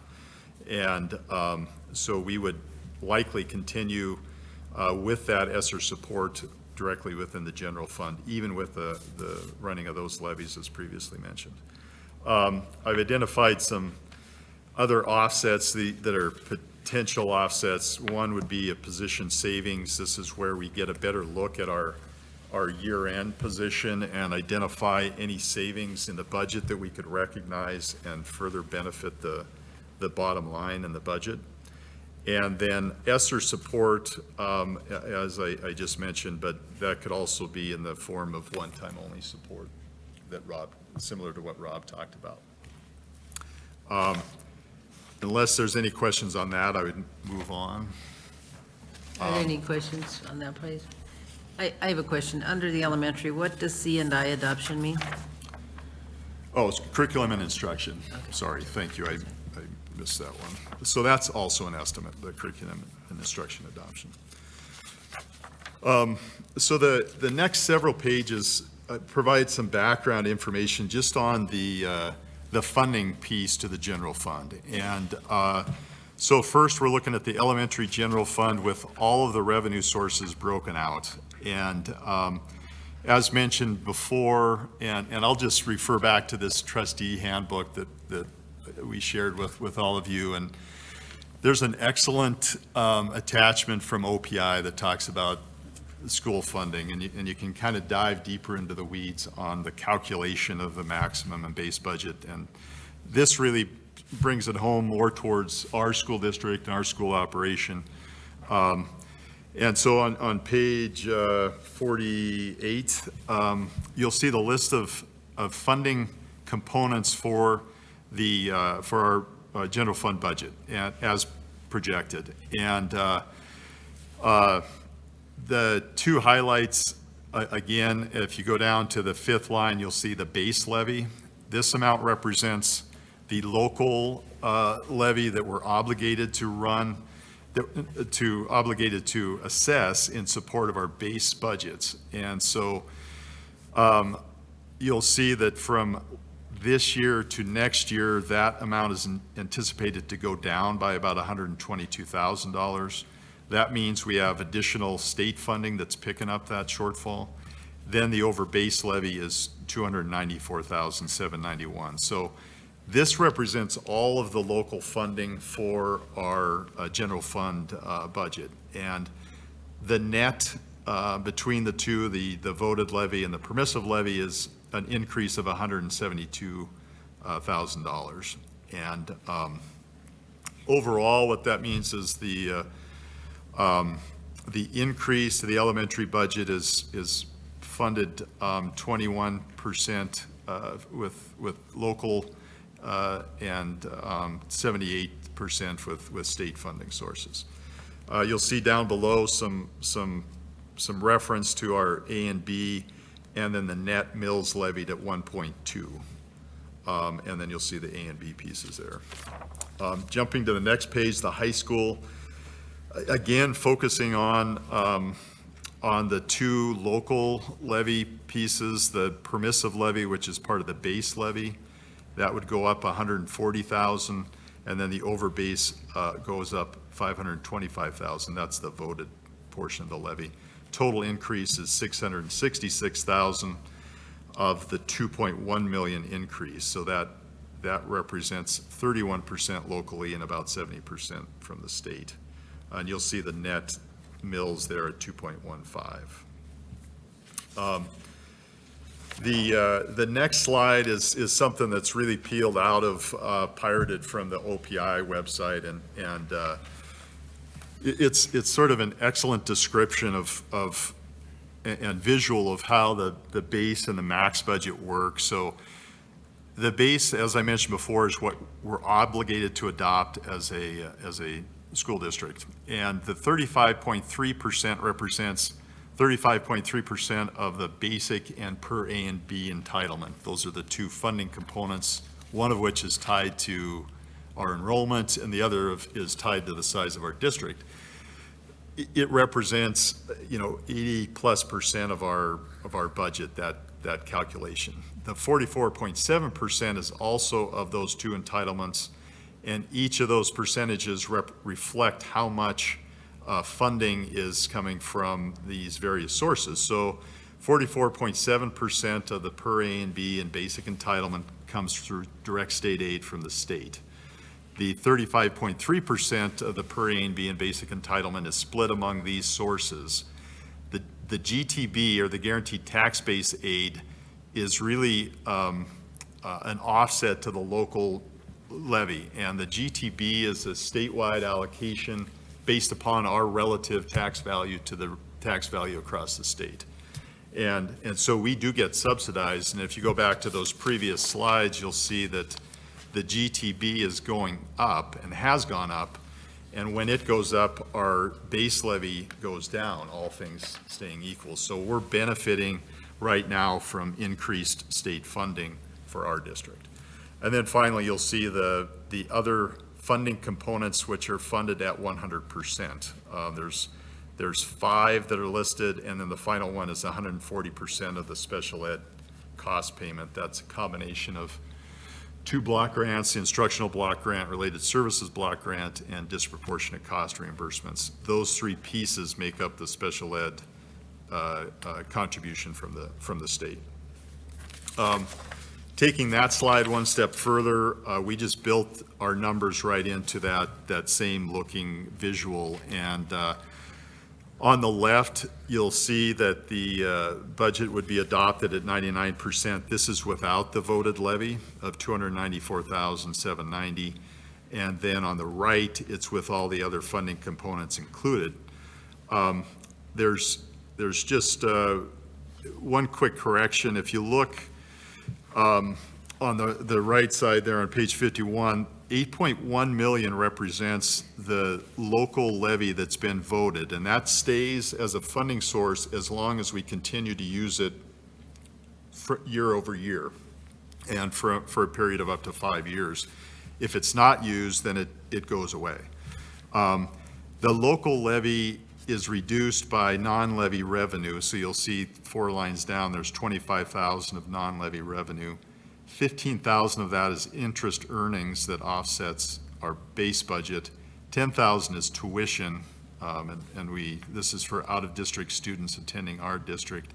That amount directly offsets the local voted levy, the over base levy. It's not significant, but it does reduce that over base levy. You'll see the local portion highlighted there at the top. The local levy that's permissive is the 4.3 million. The 8.1 million is voted. That's not permissive. It's misleading there that it's listed with permissive, but that amount has been voted. And then the guaranteed tax base aid is significant, as I mentioned, 8.9 million, which directly offsets our local levy. So some districts have no GTB, and it's based upon their tax value relative to state tax value. So their base levy would be significantly higher in those districts. So you can see the numbers that play into the calculation and the funding, not so much the calculation, but the funding of the general fund. The next slide on the elementary is really some of the same information that I won't repeat, but if you look down near the bottom, you'll see a 3-year look going back to 2021 of our total levies. This would be the base part and the overbase part, where we locally levied 13 million to support our general fund budget. That amount dropped to 2.6 million last year and then goes up slightly to 2.8 million. The percentage that's funded locally is anticipated to be 30.5%, just slightly less than the 30.7 from last year. This is really where we operate in, is about 30 to 35%. Then you'll also see the mills from 2021 till this upcoming year, they dropped from 100.3 to 89.6. That's a factor of tax valuation. It's also a factor of how much we're levying from each year to the next, because you'll see the hard dollars are going down from 2021.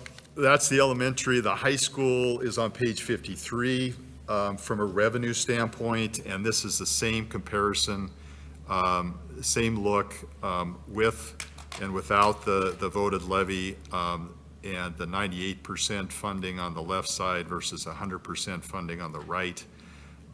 You'll also see up near the top, under local levy permissive, only the 4.4 million is the local levy permissive. The 6 million is the overbase voted portion of our general fund funding piece. Like the elementary non-levy revenue consists of 15,000 for the high school of tuition offset that goes against the overbase voted levy, and then the 10,000 is earnings that we represent, that we reflect as interest earnings as an offset against local levies. And then page 54 is a similar summary, again showing our, really looking at it from a total levy standpoint and our percentage of local levies supporting the entire budget, and we're projected to be at 33% next year. The mills are up from last year and down from 2021. Again, partly based on tax valuation and partly based upon the levies relative to the total value. So those are the slides, and it's really directly a look at the revenue as compared to the calculation of a budget, and then linking it back to where our projections are at in order to maintain staffing and program, and that was the first piece we looked at. So I'm happy to answer any questions. Do we have any trustee questions for Pat? I guess I have one, just, I mean, it looks like we're getting in high school 20% of our budget from guaranteed tax base, and in elementary like 25% roughly. So say Bozeman or Billings, are they getting that kind of money, or are their taxpayers having to pay it? You know, I didn't look at, the only district I looked at, and it was last year, was Whitefish, because I was curious about the same thing, and they, I believe, have 0 GTB. And so I think a resort community, high tax values, and relative to the state is where you're going to see no GTB or no subsidy. But I didn't compare to other AA's. Are there any other trustee questions for Pat? Okay, and that was an information item. So I think Was there anything else you wanted to say, Pat, on that? Sorry. All right, our next item is new business, finance, operations, and maintenance, and the elementary district levy election, and this will be an action item. Pat? So the resolution is attached on page 55. The recommendation is that the board adopt the resolution. Attached to the resolution is the proposed ballot, and this is for the levy election in the elementary, calling for an increase of the overbase levy of $294,790. The certified, or the proposed ballot on page 56 identifies the impact of that levy, both in terms of mills at 2.06 mills, and then in terms of taxes. The approximate annual tax increase would be $2.78 on a home with assessed property value of $100,000. We leave it in there at $100,000 because it's easy to calculate, knowing that assessed property values have gone up and gone up significantly. So you can look at your tax statement and see where you land in terms of assessed property value to calculate the annual impact. So it's just for simplicity purposes that we leave that there. We also included it at 200,000 just to show that it's double. So that's how that works. $2.78 on 100,000 of assessed value. So if it's 200,000, it's going to be double that at $556 per year. So that's an annual cost. And you can't really on these ballots reflect the fact that the local permissive levy is going down as an offset. You just show what's statutorily required. That's all I have. Okay, do we have any trustee questions for Pat? Seeing none, the administration recommends trustee approval of resolution 2022-6E and the attached ballot language for the elementary general fund levy election. Do we have a motion from an elementary trustee? Moved by trustee Hobbins, second by trustee Oldperson. It's been moved and seconded to approve the resolution. Do we have any board discussion on the motion? Trustee Walker-Andrews?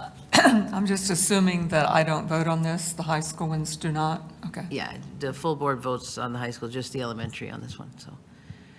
Any other questions or comments? Any public comment on the district levy election resolution? Seeing none, all elementary trustees in favor of the, of adopting the resolution, please signify by raising your hand. 1, 2, 3. And that's unanimous as to elementary trustees present.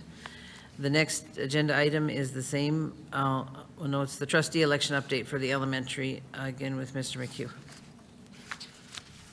Thank you. So this is an information-only item, and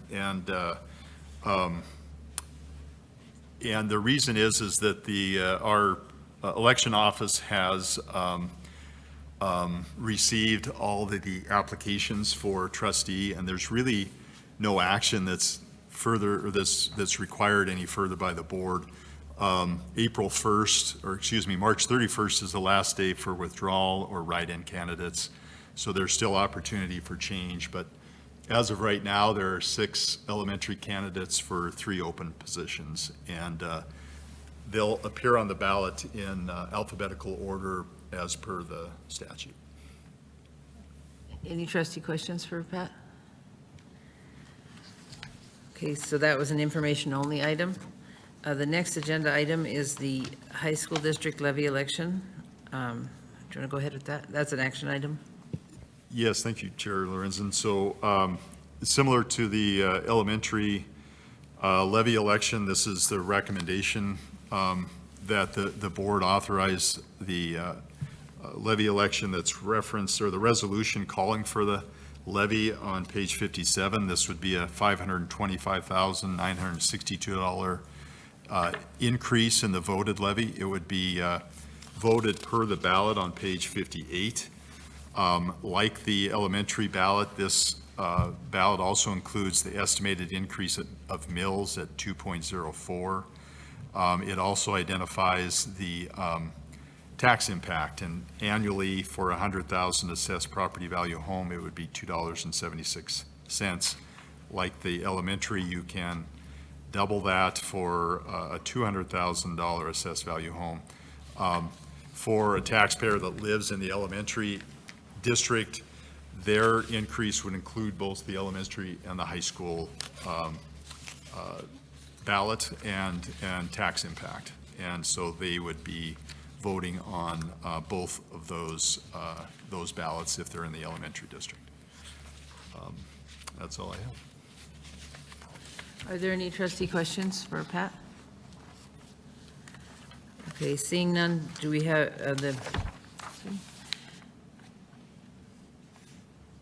is there a recommendation on that one? The administration recommends, I see, recommends trustee approval of resolution 2022-6S and the attached ballot language for the high school general fund levy election. Do we have a motion? Moved by trustee Wake. We have a second by trustee Hobbins. Is there any board discussion on the motion? Seeing none, is there any public comment on the motion? Seeing none, all trustees in favor of the motion to approve the resolution, please signify by raising your hand. So we have 8 votes in favor. All opposed, please signify by raising your hand. We have 1 opposed. So that passes. The resolution passes. And the next item then is the secondary trustee election update. That's information only. Pat? Yeah, thank you. So as mentioned, it's information only, and we have an open position in each of districts A, B, and C. The election in District A is a 3-year term. The election in District B is a 2-year term, and the election in District C is a 2-year term. There are 2 candidates for each of those elections, so the ballot will reflect both of those candidates in each of those districts.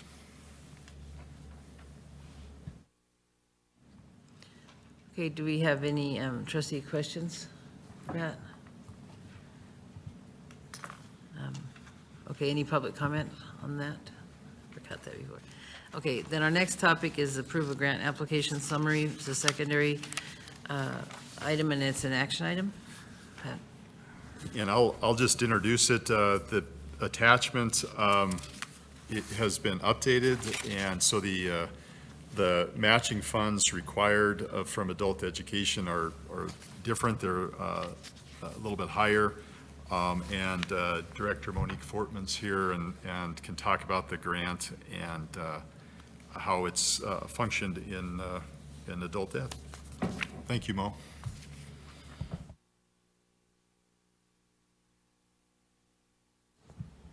Good evening. My name's Monique Fortman. I'm the director of Missoula County Public Schools Adult Education Division. If you haven't visited us lately, I like to have you come over and visit us because we got a lot of things happening. What's going on here tonight is our request to approve us to respond to an RFP to continue to run our adult basic and literacy education program. This program's been run through Missoula County Public Schools for over 35 years now. It's a program that helps us serve individuals who are 16 years of age and older who are not in high school or required to be in high school.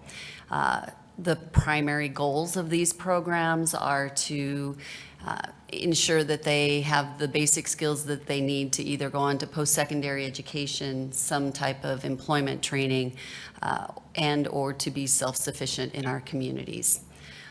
The other purpose for these funds is it allows us to serve the number of refugees that we are serving in our community, which means that we're teaching a lot of English these days. It's a fun little cultural environment right now with all the refugees. The nice thing about this program is it allows us to serve these individuals free of charge. We have programs that serve throughout our community, and we have both in-person and virtual classes. Last year, we served a little over 600 students. We plan to do the same thing in the coming year. And based on these funds that we hope to receive, we end up getting about $580 per student is all that we get out of it. But it sure helps to be able to do what we can do. I'd be more than happy to answer any questions that you might have. Do we have any trustee questions for Ms. Fortman? I guess I have a question. Is this something you've always had to compete for, or is this something new? So typically it's every 5 to 6 years we would have to compete for this, but due to the pandemic, they have extended it. So during the pandemic years is when we were supposed to actually have a new RFP. But yes, it is a competitive grant to receive the state and the federal funds. Do we have any other trustee questions? Well, thank you very much for your presentation. The administration recommends that trustees approve the grant application summary.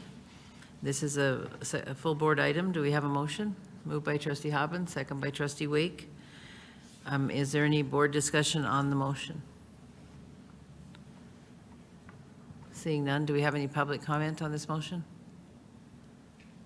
Seeing none, all trustees in favor of approving the grant application summary, please signify by raising your hand. And that is unanimous as to all trustees present.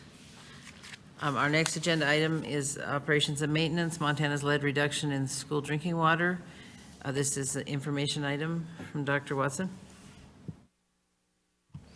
Okay, thanks. I'm just going to pull up the spot on our website where you can find this information as well as anyone from the public, so just give me a second.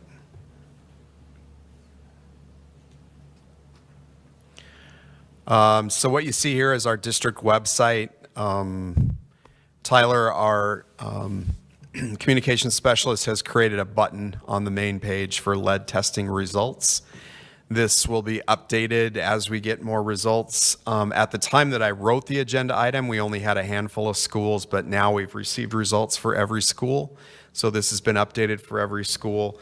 One correction I would make as well, in the second paragraph of the agenda item, it says that MCPS sampled more than 900 fixtures. It actually wasn't 900, it was more than 800, which is still a lot of samples, but it wasn't quite 900, so I'll just correct that. But if you click on that button, you'll see that we are following the requirements of Department of Environmental Quality.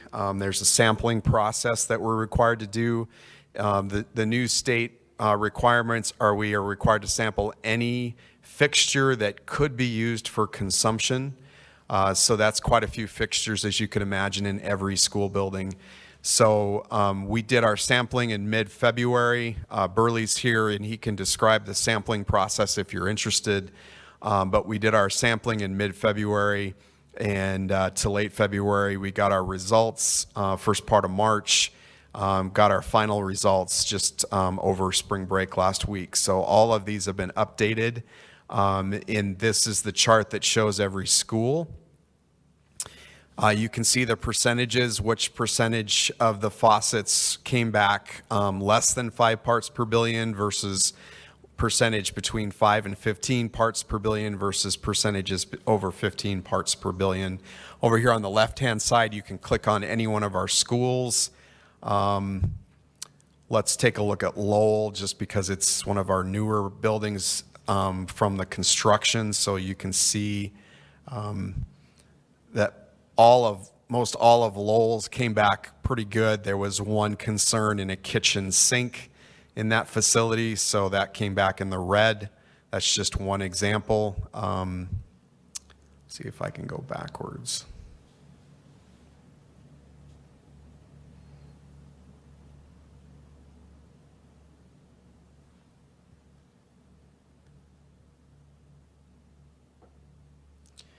And I won't go through all of these, but I encourage the trustees to take a look at these. As you can see, some of our buildings had higher percentages in the yellow and red than others.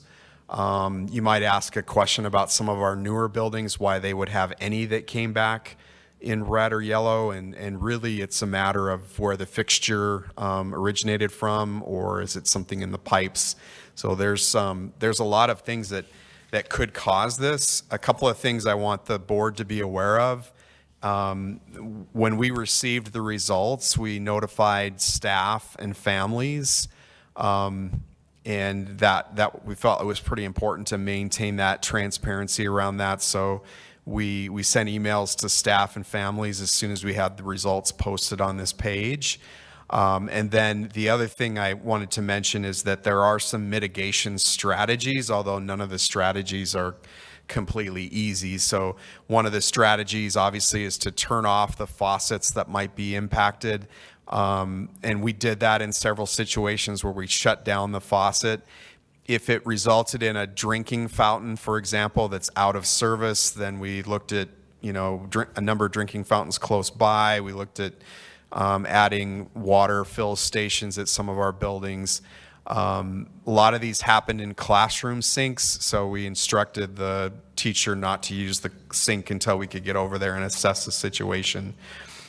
You can exchange the fixture and then retest to see if it's related to the fixture.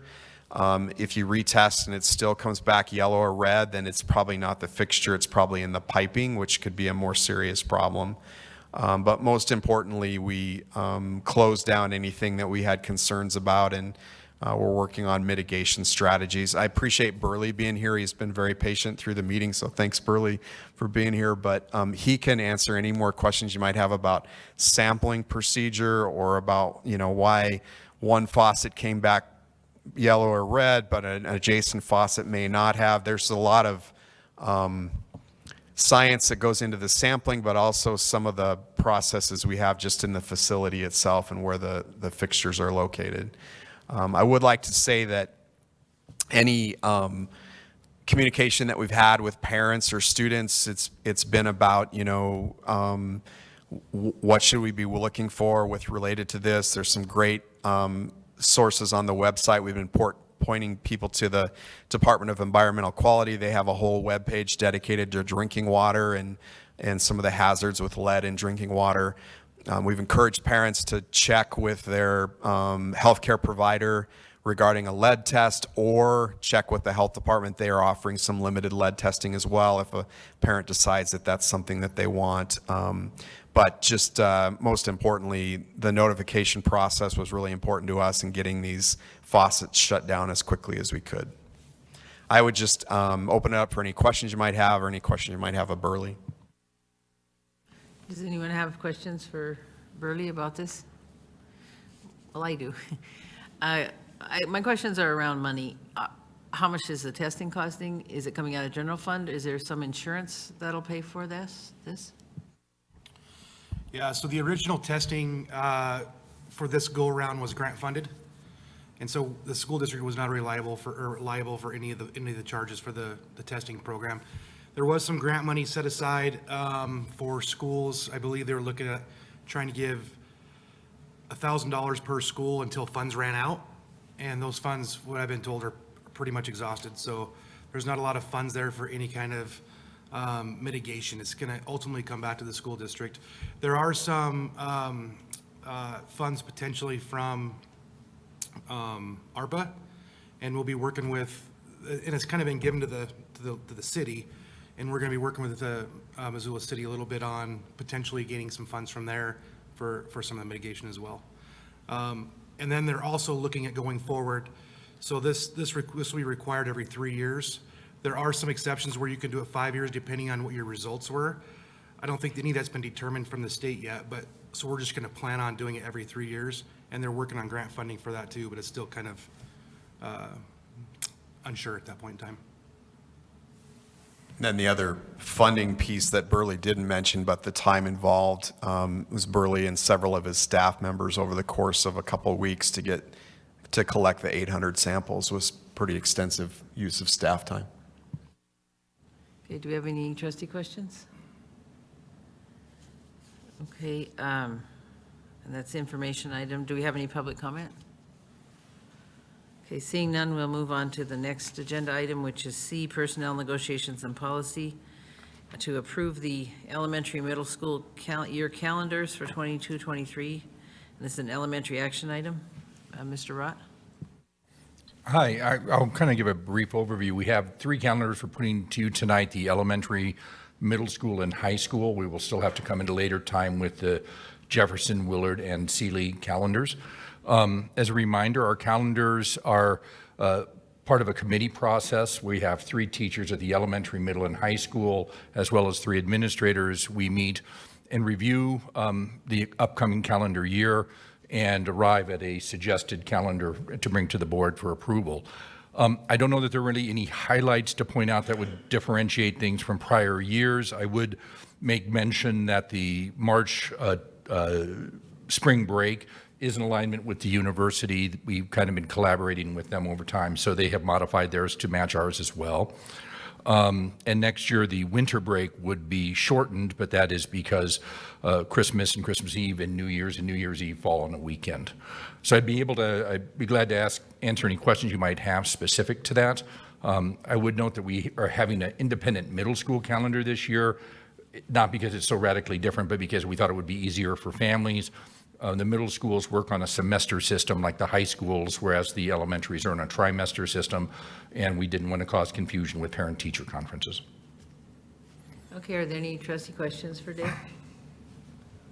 Jeff? I'm just curious, last year, I don't remember what grade level it was, we had an hours issue. Did we count that out this year to make sure we were covered? Yeah, it was at middle school, and we're okay.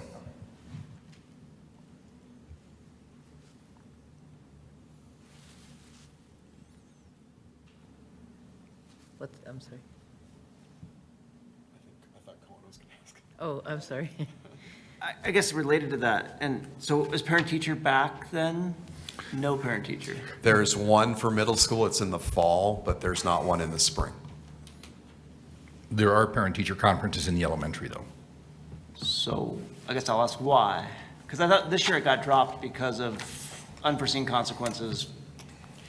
It was minutes, yeah. We're 5 minutes short in middle school. So that's the only way to recapture that. Either that or eliminate early outs, some early outs throughout the year. So we made the decision after talking to our middle school staff that was better to eliminate that second parent-teacher conference. Go ahead, Colin. But so this time we're choosing to not have it? No, we needed to add back that day in order to reach the required minutes, because we're 5 minutes short overall in our middle school schedule. 5 minutes per day. Because we're running the same schedule as this year. Running the same schedule last time, okay, okay. Any other trustee questions on the middle school, elementary school calendars? Okay, Dave, you want to, we need to vote on that, don't we? Sorry. I'm tired. Okay, the administration recommends that the trustees approve the elementary and middle school 2022-2023 school year calendars. Do we have a motion? Moved by trustee Oldperson, second by trustee Hobbins. Do we have any board discussion on the motion? Trustee Mercer. I guess I'm concerned by the lack of parent-teacher conferences. Okay, noted. Do we have any other comments on the motion? I will say that I think that middle school teachers have done an excellent job of keeping in touch with parents throughout the year. And just as a middle school parent, I haven't had the need to have more discussion. So I think as long as that keeps up, that great communication from the teachers, I think that parents are kept in the loop. That's been my experience and that of others, so. Trustee Walker-Andrews? Yeah, I had a question about whether these schedules resemble those for the other elementary schools around. So since I'm in the target range district, is there any kind of reciprocity? I mean, where you know that they're similar? I can't actually respond to that. In the years past, they have been aligned. We don't reach out to them. Quite honestly, I believe that they tend to look more towards our calendar and follow our calendar, and try, of course, to align with the university as well. Any other trustee questions or comments? Okay, so it's been moved and seconded that we approve the elementary and middle school year calendars. Is there public comment? Seeing none, all elementary trustees in favor of the motion, please signify by raising your hand. And that is 1, 2, 3, 4 in favor. All trustees opposed? That's 1 opposed. So that passes. Motion passes. Next, we will discuss the high school calendar. It's a secondary action item. Mr. Rutt? I would just reiterate, it would follow in line with both the elementary and middle school in terms of start date, end dates, as well as your winter break and your spring break. There's a few other kind of high school days that are in there in January for this semester grading, and there's also another day in April which represents the district music festival that occurs. Otherwise, it really is in direct alignment with what we do with the elementary and middle school. Okay, are there any trustee questions about secondary schedule? Trustee Walker-Andrews? I just heard tonight for the first time that when you have the ACTs that you have to shut down, and I don't imagine it's on here, but then you replace it with online.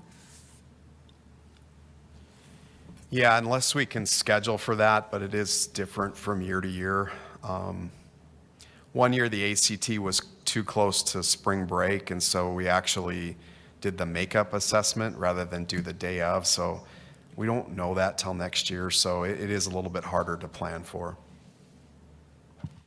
Well, and I think in some years, I know one year they sent the kids from Hellgate over to a church to take it. If they can't have them in the building, they have to find places around for them to go to, and it gets pretty disruptive. Well, and I guess I should have pointed this out earlier, but about 8 or 9 years ago, the state went to a process through a grant where we test all juniors. Used to be only college-bound juniors would take the ACT. Now we test all juniors, which I think is really beneficial because it removes that possible stumbling block or hurdle for those kids that might be interested in post-secondary. I think it's a good assessment to give to all juniors, and I'm glad we do it. But when you decide to test all juniors, you do have to plan for it. Are there any other trustee questions regarding the secondary calendar? Okay, is there any public comment? Seeing none, do we have a motion? We did. Thank you, Ann. All right, the administration recommends that the trustees approve the high school 2022-2023 school year calendar. Do we have a motion? Moved by trustee Wake, second by trustee Hobbins. Okay, now, any discussion on the motion? Any public comment? Okay, all trustees in favor of the motion, please signify by raising your hand. And that is unanimous as to all trustees present. Our next item is teaching and learning to approve the University of Montana writing coaches for the Montana 8th grade student writing study. And that's an action item for elementary with Mr. Lodge presenting.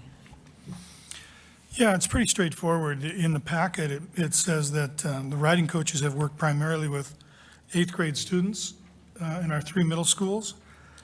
And because they are an outside agency and we've worked with them for a number of years, they want to do a research study on their effectiveness and their impact.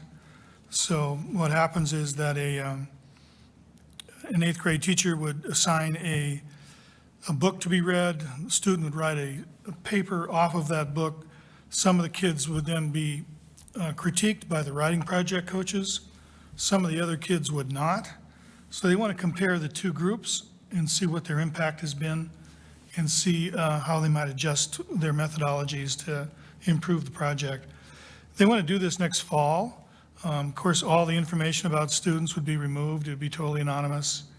And I think it's just a project that we can take forward, and we've worked with them for a number of years. And so because they're an outside agency, it needs board approval, and that's why we're here tonight. Are there any trustee questions for Mr. Lodge? I guess I have a question. Does this mean all 8th graders will do this unless their parents opt them out of it? Correct. So they're seeking parental permission to be able to do this, so that's exactly what will happen. Okay. Any other trustee questions? Okay, the administration recommends trustee approval of the University of Montana Writing Coaches of Montana 8th grade student writing study. Do we have a motion from an elementary trustee? Moved by trustee Abgaris. Is there a second? second by trustee Hobbins. Is there any board discussion on the motion? Seeing none, is there any public comment? Seeing none, all trustees in favor of approving the motion, all elementary trustees, please signify by raising your hand. And that is unanimous as to all elementary trustees present. And then our final trustee item is a Board of Trustees item. That means we can't call on the administration. And the topic is interim superintendent contract and terms. This is an elementary and secondary action item. The proposed contract for Mr. Lodge to be the interim superintendent begins on page 65 of your packet. I'm sure you've all had a chance to read that. I think the key items is it's a 260-day contract, which is a full year contract. The dollar amount is $175,000, and everything else is pretty standard. Health care provided. Do we have any questions? Has everyone had a chance to read this contract? Okay, do we have any questions? I guess they could be directed at Bea, she's our agent. Did you want to do a presentation at all on this? Okay. No, it's pretty self-explanatory. It's the same contract we used for Mark Thing when he was the interim. I don't know how long ago that was, a long time ago. Right, okay. So are there any more questions for Bea about the contract? Okay, so we'd be looking for a motion from any trustee to take an action on the interim superintendent contract and terms. Trustee Wake? Can you turn on your? I move to approve the contract. Okay, do we have a second? Second by trustee Hobbins. So it's been moved and seconded to approve the interim superintendent contract for Russ Lodge as presented in the packet on page 65. Is there any board discussion on the motion? Seeing none, is there any public comment on this motion? Seeing none, all trustees in favor of approving the interim superintendent contract, please signify by raising your hand. And that is unanimous as to all trustees present. And then our final board item is a work session to discuss school schedules. And under a work session, we kind of are a little more relaxed in our format. Oh, I'm sorry, trustee Vogel. Can I ask for a quick recess? Oh, certainly. Let's have a quick recess. 5 minutes.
Okay, we're going to reconvene for the board work session on school schedules. This is a less formal approach. Trustees Vogel and Hobbins needed to leave. Trustee Elperson will be back.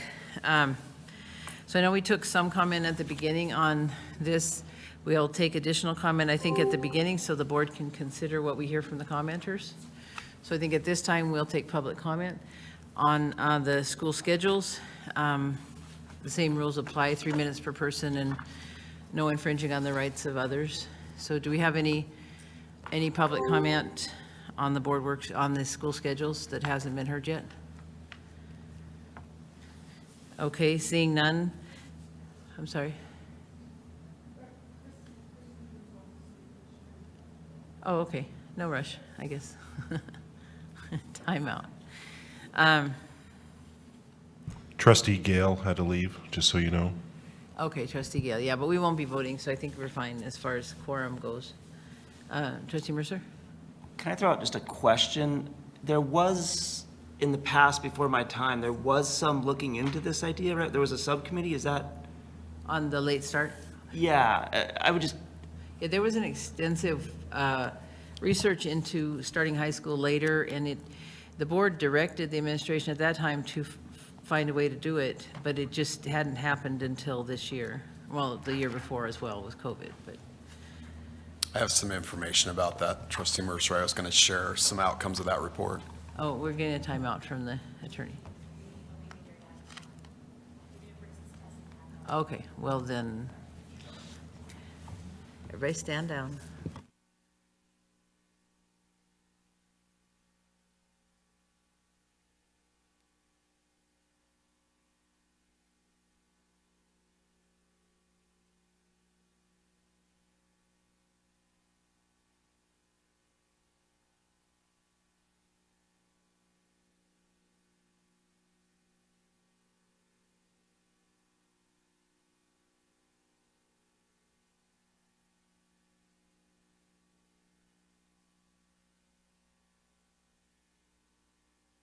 Okay, all the trustees have returned. We've had 3 leaves, so right now we've got, oh, I know Ann got away. Okay. 1, 2, 3, 4, 5, 6. 6. Okay, so we have 6 of the 11 trustees present, so that's a quorum. So we can proceed with the work session on school schedules. We were at the point of asking for public comment, and then we heard that Chris wanted to comment.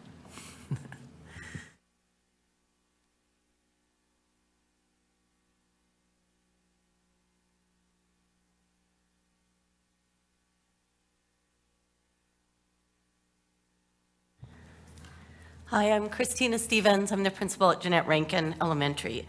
And I just felt compelled to come talk to you guys today. You know, I wasn't one of the principals that came to the last meeting. I know that Becky Sorensen spoke for the elementary, but I can't live with myself if I don't say the things from my heart. So I was in middle school for 25 years, so I'm very aware of the schedule in the middle school. I've been at the elementary for 4 years, and I've had children grow up in the system.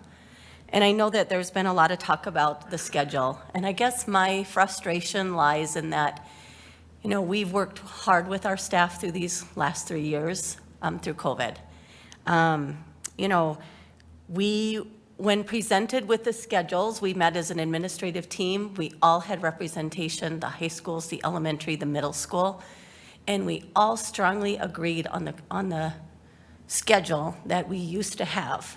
And there were many, many reasons why. And I just really felt like we were being heard and understood. And we had talked with our staff, we had talked with our families, we had talked with the public, and we have watched the kids. And to find out later that that was not the schedule was just so hard. For our staffs, for us as administration, and for our families. So I just kind of wanted to talk a little bit about it and from the elementary.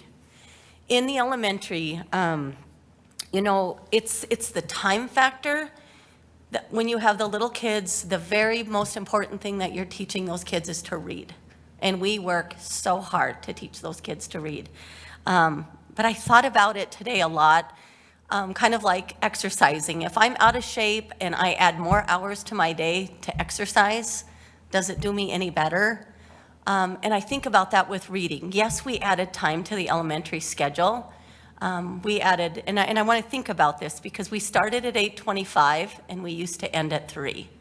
And now we start at 8:15 and we end at 3:15. So thinking about that, that's 30 more minutes every day for our elementary kids. And we have worked hard to close those gaps, to make sure that our kids are learning, and our scores would show you that we have done that. But what our elementary teachers need is time. They get 45 minutes a day. Yep, and I know, you look at that and you think 45 minutes, that should be enough for them. But that's 45 minutes, they walk their kids to music, they go back and pick up their kids from music, they have to go to the bathroom. And so being realistic about it, they probably have about 35 minutes. And we talked about today, we talked about the science curriculum, we talked about time for those teachers to meet together, to plan, to do the best thing that they can for kids. And if they don't have that time together to do those things, then they go off on their own tangents. They plan on the weekend, they plan early in the morning, and we have our people who stay late at night. So we have to provide them the time. And the other thing that I don't have time is I don't have time to meet them because they only have those 35 minutes. I don't get to meet with my teachers. So what I do this year is I put out fires all year long because I don't have the opportunity to meet with those teachers like I have got to do in the past. Ending at 3 o'clock, I can meet with my K1, 2, 3. I can meet with those teachers. I can still do all of the technology meetings that I need to do, the budget meetings that I need to do, the scheduling meetings that I can do. I still can do all of those things. But even tomorrow I'm going to have a staff meeting. It's going to be our first staff meeting in person, but I can only do it for 10 minutes. That's not a meeting. That's me regurgitating information to my staff. There's no interaction back and forth. I highlight the things on the agenda. I send it in advance so that they can see it, but I've got to get their feedback, and I have to do it before 8:10, and they're only contracted from 8 o'clock, so 8 to 8:10, and then kids are coming in and they've got to go get those students. We do not have time in the elementary. And I just don't think that we were heard from that. It's not time. I know we can make phone calls. I know they have a lunch hour. I know my time's up, and I never have enough time. So, the end. Well, and you know, we're in a more informal mode, so we can have questions if any trustees have questions. Trustee Abgaris? I do. There's one thing that eats at me with the elementary is you mentioned K3, but you got 4th and 5th grade teachers too. And with this schedule that we were on last year, they actually have 5 more minutes of prep time than they do on the old schedule. So why does a K3 teacher need a half hour more prep time than a 4-5 teacher? Well, really what it's about is having time to meet with all my staff. Right now, they're guaranteed 45 minutes without my nose in their business. Okay, so if all they have is 45 minutes, that means all I have is from 3:15 to 4 every day. We walk those kids to the bus because I can't just send kindergarten to the bus. We walk them out, we wait. I'm out there till 3:40 every day. Now I have 3:40 to 4 o'clock to do business with teachers. That's not time. I have no time with my teams. They have no time with each other. When we talk about minutes, 4th and 5th grade require more minutes through the state than K3, but they're all getting the same. I know the biggest thing that you guys saw was the dismissal time. You're thinking about as a parent. I mean, I think about the high school schedule too as a parent. I've had 2 kids that came through the system. I cannot imagine having a high school kid going off to work and saying, gosh, I hope they make it every day. I would be a mother, like a crazy mother, because I would be frantic until I got the text that they got to school, or that I didn't get the tardy, that they weren't on time. Now, as a mother, I mean, I would be so worried, but I used to take my kids to school. I dropped them off at high school, I went to work. I don't imagine what high school parents are going through when you leave for your work, you hope they get up, you hope they go to school. That's difficult. I understand why this high school I understood why we all met together to talk it through, all of them, you know, so that was my biggest concern. The other thing was I just, you know, the elementary teachers, I feel like they've really worked hard. They've risen to the challenge. You can look at our scores. You can see that we're making the growth. You can see that our kids are learning. But we also know how exhausted our kids are. You know, again, it goes back to my exercising thing. I can exercise more hours every day, but I'm not going to get any better. You can throw me in Flathead Lake and say swim longer, and I'm not going to be a better swimmer. At some point, I'm just exhausted. And I think my little kids are tired. They're just exhausted, and I see that every day. And so are my teachers. And it's a different learning environment when they need a hug, they need you to hold their hand, they need you to help them blow their nose and tie their shoe. It's constant all day long with those younger kids. And so I see it that way. I see the biggest barrier being, you look at it as a parent and you say, well, how do they get dismissed at 3:15 and then the next set is or 3 o'clock and then 3:30? But we have done that for years and years. We have had activities for my students so they could ride the bus home with their older sibling. We have done that for years. I don't know why all of a sudden we think that we're not going to do that for our families. Families are our number one. Our kids are our number one. But my teachers are working so hard, and so are my students, and I just didn't feel like we even listened to the elementary. Instead, I saw emails and stuff that said, well, why can't they do their phone calls and schedule things during their lunch hours? I mean, they are. There's no downtime. Come anytime to my school and watch what my students are doing.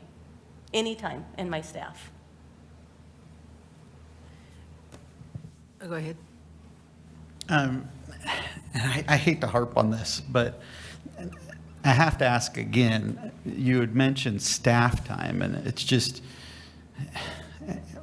I still think your 4th and 5th grade teachers are getting the short end of the stick here, because they need your input and your coaching and be a part of your staff meeting just as much as K3 does from an administrator point of view. We can talk about the parent and the kids and that part too, but your 4th and 5th graders are not getting that, or your 4th and 5th teachers are not getting any more time. They're getting less time.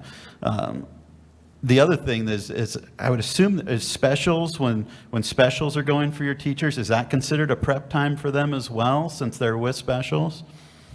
That's when they get that 45 minutes, is during specials times. But they get before and after school as well, right? Yeah, but this year it's 8 to 8:15. And when I do meetings, they get 5 minutes on that day. Mm-hmm. But No, I understand. Yeah. I'm just saying they have, and this is, again, we're talking about, general numbers here, or exact numbers, but 8 to 8:15 is 15 minutes, 3:15 to 4 is 45 minutes, and then specials times. You have to take the kids, pick the kids up, you have to bring them in, you have to take the kids out. I would say that you are conservative. It's probably 10 minutes on each side dealing with that. So, and I definitely understand that. When you talk about, teachers' personal times that they should not be touched, you're talking about lunch, you're talking about the recess times. I think during recess is considered break times in the morning, the evening for them, which is their time. They shouldn't have to work during those times. Just trying to look at the entire picture of what a prep time is. But I do sympathize with the 4th and 5th grade teachers here, because they get literally a half hour less prep time on the old schedule than your K3 teachers do. And there's a lot to 4th and 5th grade, right? I mean, that's a lot of, that's advanced level in elementary school, prepping for middle school. I can imagine there's a lot of math and science and reading that they have to prep for those grades. So, that's tough for them. What's your feedback from your 4th and 5th grade teachers? Well, in the past, we gave extra time with 4th grade. They got extra days, extra half days. 5th grade actually has band and orchestra, so they have an extended 30 minutes a day that they get.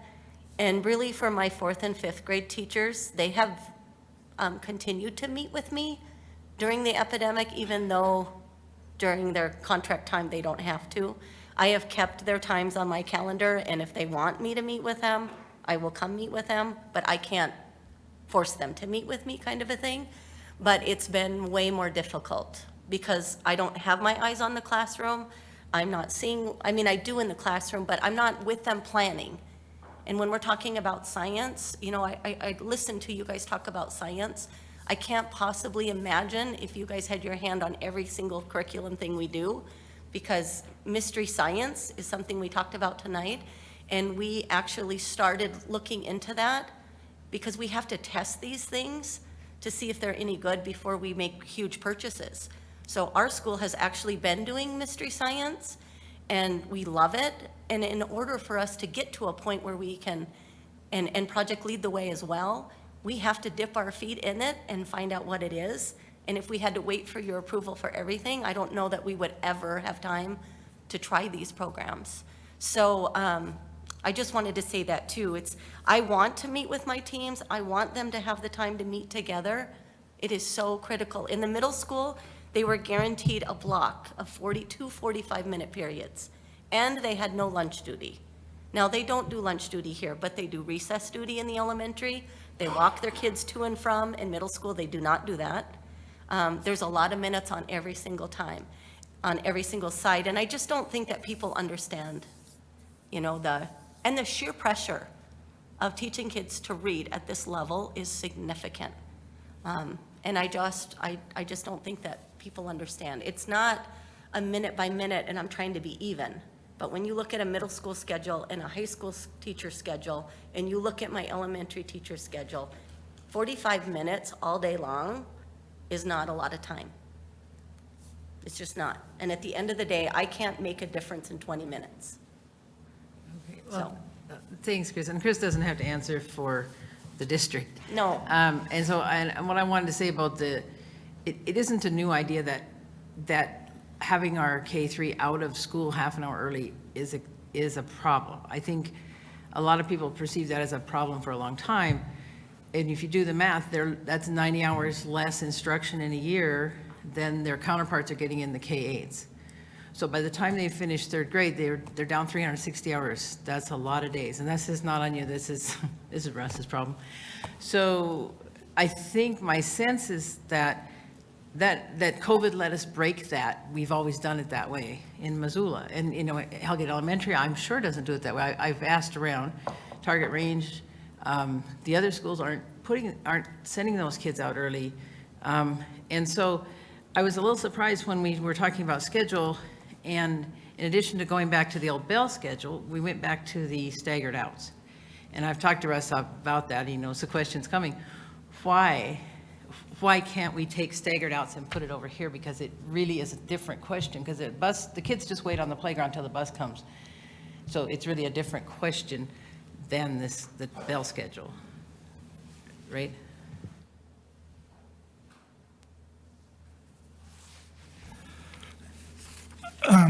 I answer your question this way, and even responding to Jeff a little bit. The bang for your buck in the elementary building is kindergarten and first grade. You've got to give those kids all the time you can. I've been a high school principal, middle school principal, and elementary, and and this is my own generalization, everybody's always willing to spend money at the high school level, but we should throw all of our assets at K1 and 2. It should be way out of whack in my mind. And then we'd get kids off to a good start, and then many of our other problems would be taken care of. So I never had a problem with that 3 o'clock because of what Chris said. It gave people time to plan. And the planning at K and 1, until you've been in that setup and watched it, is it just can't exist without it. Because you've got kids who come in with kindergarten who can have 500-word vocabularies, and some have 10,000-word vocabularies. And you've got to figure out how to put it all together, and then figure out how you're going to maintain and boost kids up. So that's where my own personal thought was separating those two, is I thought the winner and this is just me now, the winner in the grade band competition between K5, 6, 8, and 9, 12 should be K5. And if we can go back to that, which is why I recommended at the time, we can go back to that 3 o'clock, even for 4 grade levels, we're going to see benefits that are huge. And then, and as far as the high school side goes, I really think where we ideally would like to be would be 8:30 to 3:30, somewhere in that range. But that's a math problem with buses and times between, it really is a math problem. How many buses do you have? How much time does it take to drive between buildings? How fast can the buses go? I mean, that's a tough one to squeeze together. And the tighter we made it from 8 to 8:30 to get all kids in and all kids out, the more expensive it got and just got unwieldy. But I don't know that people, and I don't know this, so I'm being honest, I don't know that people thought 8:55 and 4 when they were talking about a later start either. But that's what we made work, and that's what that group wanted. And Rob's got some information. So we really tried to break the mold. And you're right, Diane, COVID broke the mold on a lot of things. So we said, let's really push it and see what we can come up with. And some families are really pleased with it. And some families, if your kids are heavy into activities or need to work, it's tougher because it's later. So that's a hard one. But I go back to the split time, because then the elementary principal has 20 minutes before school can really run a meeting. And with 4 grade levels, they now have about 50 minutes after school. And they were getting a lot of mileage out of that time. And what we did is we squeezed them on both ends. We went to 8:15 and shortened that time period up. And then the 3:15, we shortened that, we lengthened it a little bit. The little kids had a longer day. Like Chris says, they are a little more exhausted, although this time of year, as they're more first grade than they are kindergarten, the stamina has probably gotten better. But that I appreciate the chance to talk, because that was my whole purpose. But I don't know that we prepped you all well enough, frankly. So I think I really appreciate this work study session, because it's a tough problem, because everybody's got their grade band, but when you look at it, they all have to work the best we can for all 3 grade bands. And we're a 3-tiered system. So the K-5 kids ride, the 6-8 ride together, the 9-12 ride together. So that's, and now we're just trying, with Chris's, and what we're trying to do, and Dave and I have been working behind the scenes, how can we be creative and provide more PD time for teachers at the K-3 level? And we may be able to come back with some ideas and still keep a common dismissal time. But I think that's the reason that, and then the other thing at the 9-12 level, our data isn't very good, because I don't know that our first period tardies and our first period absences are really reflective of the schedule, or they're reflective of the pandemic. And I think this next year would be a much better year to look at some data and say, okay, let's look at, did we make it better? Let's compare 18-19 first semester to 22-23 first semester. And this year wasn't good at that. I looked at some of it and I couldn't bring it forward to you, because I don't think the variables were there. So that's kind of both ends of the scale. And I know I'm off on a rant and a ramble. I apologize, Diane, but. No, I appreciate you getting us off of the consolidated start and onto the high school schedule. One thing Well, that's. they all work together. Well, Yes. and that's what I'm always frustrated. Our elementary is tied to our high schools, but the feeder elementaries are not. And in a lot of ways, we subsidize the high school, our district does, but I don't want to see our children subsidizing the high school in any way by shorter school days. But the other question I have, and you can address it, what about daylight savings time? I mean, whenever we started this, daylight savings time used to end sooner and start later, and the difference is an hour. It's a very different, it's only getting dark right now. What's that? Well, and that's it. So in fact, we live on the west side of the time zone, and so our kids are already getting up earlier than they are in Bozeman or Billings. I mean, naturally, compared to natural daylight. And now we jump them back another hour. And I guess I'd like to hear, I know people want to go back to how it was, but we're not, because daylight savings time has changed it. They're all getting up an hour earlier. I wonder has anybody thought about that, or was that in that study they had? Daylight savings didn't enter into any of our conversations. Maybe it should, but we didn't consider it. Okay, I mean, I know in my work, we get a notice, there's a lot more accidents, there's a lot more potential injuries, even heart attacks during the change period, but it's from the early starts. And so yeah, because like Bozeman is the center of our time zone.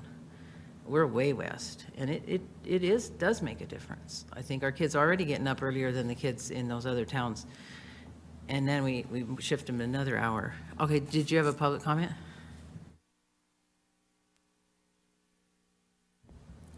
Yes, hi, I'm Tracy Hardy.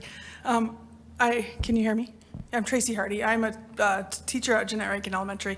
I'm also a parent of many kids in the district. So I have the schedule issue.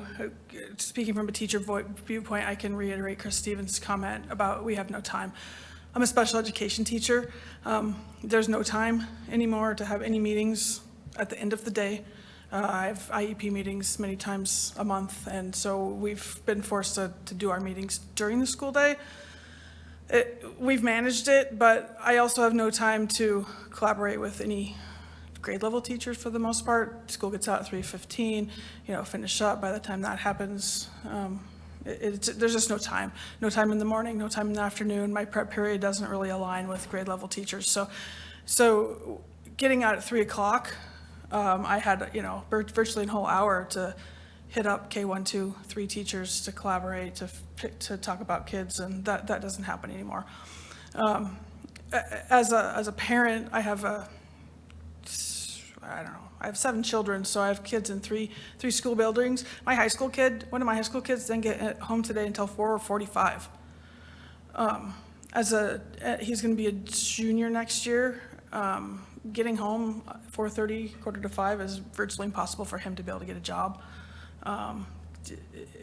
It just, being also a parent of a high school kids who, some days I might need my high schooler to come pick up my elementary school kids if things go awry in our schedule, and that can't happen when they get out at 4 o'clock and my kids are out of school at 3. So that throws a ringer in family schedules. I think that's probably a problem for a lot of big families that need that help of the high school kids. So my high school kids, yeah, they like sleeping in, going to school later, but all of 3 of them have said they'd rather get up earlier and head to school just so they could get done earlier. So that's my 2 cents. There's not enough time, and shifting back to how it was before, I think would be more manageable.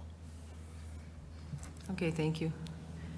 Did you want to go over the study from before? Yeah, I can be brief here, but this is something I think that we've all talked about, but we haven't really dove into it, I guess. And I just to provide some historical background, when I got here in 2019, there was references to this study that happened in 2016. It was a committee of folks working together with the previous superintendent, specifically around school start times. And it's really interesting if you read some of their findings. And I just thought I'd share this with you because it's exactly what we're facing. So establishing healthy school start times would come with serious logistical challenges. Obstacles include transportation, fiscal considerations, varying schedules among the 3 urban high schools, which, by the way, we fixed that, right? So they all have the same schedule, but varying, at this point in time, all 3 high schools were on a different schedule. So varying schedules among the urban high schools and effects on extracurricular activities such as the scheduling of competitive sports and other activities. Other considerations include family circumstances such as parents, students' work schedules, childcare, family, leisure, and study time. Let's see. This is probably the most important thing. The committee acknowledged the research findings that concerned about delayed start times generally focus less on the academic, social, cognitive outcomes, and they focus more on logistical complications, which is exactly what we're dealing with, is logistical complications. Change would broadly impact many people, including teachers, staff, parents, students, businesses, and vendors, among others. Keeping in mind the guiding principles of the committee and the MCPS mission to serve all students, The group discussed all of these obstacles and concluded that the benefits to students outweigh the obstacles and determined that any hurdles associated with changing school start times can and must be overcome. And that's where they left with their recommendation. The working group recommends that a later start time for the urban high schools, consistent with the American Academy of Pediatrics policy statements, that the high school start day should be no earlier than 8:30. And that's where that 8:30 came in. But they didn't say to start at 8:30. They just said don't start any earlier than 8:30. Now, as Russ alluded to, ideally, we would have gone 8:30 to 3:30. That would be probably an ideal schedule for high school, but it would also be an ideal schedule for middle school. And we can't have all of our schools starting at the same time based on what we found out. So it's an interesting finding, and I think we're running into a lot of the hurdles and obstacles that they discussed. But the committee also agreed, at least in 2016, that we should tackle those hurdles and those challenges and try to make it better. Okay, thanks. Is any other trustees? Trustee Mercer? So I guess I have some questions and comments. On the split end time, if you moved K3 to 3:30, could you then put that half hour as a break, recess time, or something in the day? Could you carve out that time elsewhere in the, well, I guess that's my question. You probably could, but then remember, you're having a kindergartner have a 7-hour day, right? And I guess my response to that is my kindergartner have a 7-hour day every day because I'm a working parent, right? So they went to Parks and Rec afterwards. I mean, I get the break thing, but my kid didn't get a break, and I think a lot don't because I don't get off till 5. So there is no home till then regardless of that. And so you're just, for working parents' kids, you're just changing where they're going to be. And they're going to sit at Parks and Rec and wait until, just kind of twiddling their thumbs on the playground till the 3:30 gets there and, Parks and Rec can start. That was my experience. So keep in mind, Trustee Mercer, too, if you added that half hour during the middle of the day, it's going to require supervision or activities or extra specials. I mean, that's part of the reason we pushed for the extra special to have the art teacher at every building. So we could add some additional activities during the day, and it has helped. But in a school the size as Jeanette Rankin, it's very difficult. They probably need a whole nother extra special just to make sure that they're getting more time. But that's the issue. I mean, yes, you could always add an extra half hour somewhere in the day to give classroom teachers some extra time, but then somebody has to be with those kids during that time. And then I guess my comment is, I very much sympathized with the comments about not being heard, but in my empathy, that's what I got from parents. Numerous parents contacted me before the last meeting of like, oh, this has already been decided, we're scrapping this. No one ever asked us at all. And I don't know if we do it as a popular, because there's comments in both ways. And maybe it is just a majority vote of the parents, or if it's not that, then it needs to be data. But if we're just gonna have I think the parents I talked to felt unheard.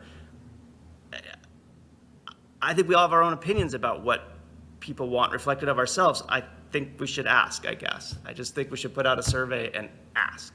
And that's maybe not the be-all, end-all of the decision, but I don't think random sampling of public comment adequately answers the questions of what do Missoula's families want. Trustee Abgaris?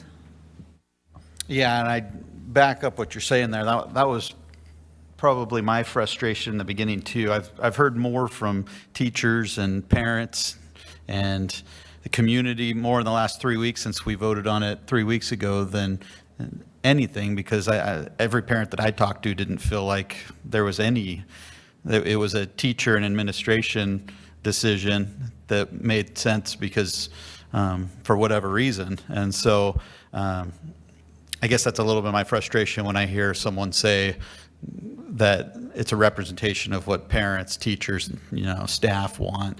I don't think it's necessarily. We need to hear from more. There's some, and there's a lot on both sides, but we need to hear on that.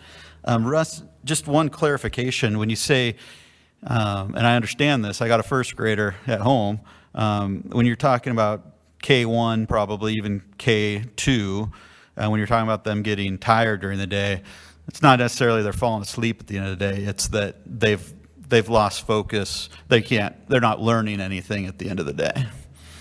Agreed. Trustee Walker-Andrews, did you have your hand up? Okay. Is there any other trustee comments? Let's let Willina go first.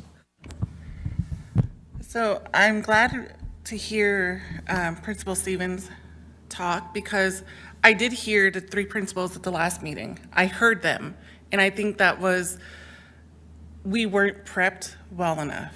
And I didn't understand that those principals were speaking for all the other principals. I thought they were just speaking on their school, giving us a sample, not that they were the ones speaking on behalf of elementary or middle school or any of that. So I think that was not clarified for us. As a parent of MCPS students, the same time dismissal was very important to me as a working parent. And at sometimes single parent, solo parenting, because my husband works seasonally as a trucker, so, truck driver, so I can't depend on him to go pick up the kids. So it was, the early dismissal helped my family and many families like mine. Not everybody can afford Parks and Rec to pick up their child. They have to leave their job to go pick up their child, or they let their child walk home, and it may not be a walkable distance. There's a lot of other factors that we have to take into account for that. And I think that really came into focus when we were doing the elementary boundary studies on the walk to school routes and stuff like that, safe walking routes. So I think that what I'm trying to say is I really think the common dismissal is important to families, especially working parents, and those who are single parents as well. Jeff? Sorry, I'll be brief. I just want to reiterate, I said this last time too. I'm not a big bad, I don't think our teachers need prep time or more prep time. I do think they need more prep time. My question that is still unanswered is going back to the old schedule solving a problem, or is it just going back to what we're comfortable with? And do we have enough prep time for all of our grades? Do we need to look at, I've heard a few of Russ's ideas they've been throwing around, which I think some of them sound exceptional. So it's not that I think that any individual teacher needs less or doesn't need more prep time. It's a question of how much prep time, how can we find more prep time for all of our teachers, and at the same time solve other problems as well. And I think wrote an email, but when we did have the speaker from the high school before, and he kept talking about if the school ended sooner, the kids would have more time to contact their teachers. But can you talk about how does the bus actually work? Because I rode that bus for 4 years. We were the last ones to school. We had to run for the bus, get on it, and leave. We weren't allowed 10 or 15 minutes to meander about before the bus left. And we didn't get to school 10 or 15 minutes early, and there was no special provision for the kids that relied on the bus to have a special time to meet with the teacher. So, that we talk a lot about it's because of the busing, but we got to think of what's it look like to the kids on those buses. I haven't checked specifically, but I don't think there's much time at the end of the day for a high school kid once the bell goes and once the buses leave. Beach designs it for about 7 minutes. So that you're they on the can, third floor of Hellgate, you're in trouble. You're in trouble. But that's their, they want to know, is it bell time or departure time? That's their world. But departure time is usually about 7-8 minutes after the bell rings to keep everything flowing and everybody on time. So we need to build our high school schedule for the kids that ride the bus, not for the kids that have alternative transportation or live walking distance, in my opinion. Go ahead.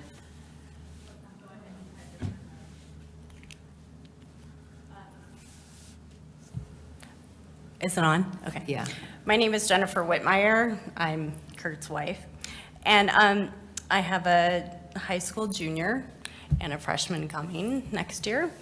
And I wanted to comment on the unclear reason for this? Is it the bus? Is it because kids need to sleep in? What is the reason? Because I don't think parents know what's going on.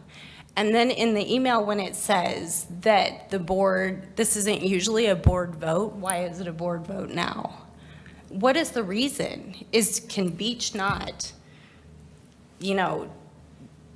tolerate the bus schedule? Do they not have enough buses? Do we have more kids than normal? We do What need to is the separate reason? the bus company from the question. I mean, your question's good, we leave the bus out of it. the Sure, company out of it. but I mean, what is the reason? We want to know why we're not just going back to normal, and it's not because it's comfortable, it's because it worked before. It worked for years, and all of a sudden it's not. And for people like you were saying, for families that need to come home together and be together because their families are working or their parents are working and they come home by themselves, that creates a lot of issues for people. So do we need another bus company? What is the reason? What is the reason? That is my question. I want answers for why decisions are made, not just that decisions are made because we have this research study in 2016 that supposedly sounds good, or that we need to make this unprecedented decision in the state of Montana when we don't even know if it's going to work.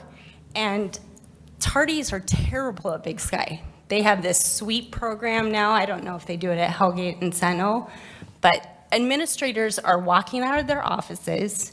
They're going and getting kids and taking them to classes. I don't think that solves a problem. I don't think that solves a problem, and I don't think it's because of COVID. Everybody came back to school. We had to wear masks. It's fine. Everybody wore their masks. Now we have the masks off. Class times are not different, for the amount of time. So I'm just kind of confused. I'm confused at the issue. I don't understand the problem, and I'd like to know why before you make a decision. Thank you. Thank you. And Arlene, did you have something? Well, I just was pointing out what everybody else is, I guess, which is the problem is we have so many disparate needs. Common times families get out at the same time, extra time for the high school students in the morning, and that's really our problem. We just have too many moving parts and too many kids with different needs. And so that doesn't make it easy. I mean, so you have athletes who have problems with getting out very late in the day, but then you have students who also maybe need to work. I'm just pointing out what everybody else is already pointing out. We just have too many moving parts to come up with an ideal solution. And as we've said, this isn't really a board decision. It is an administrative decision, but we assume that the administration wants to hear from parents and board members and community members.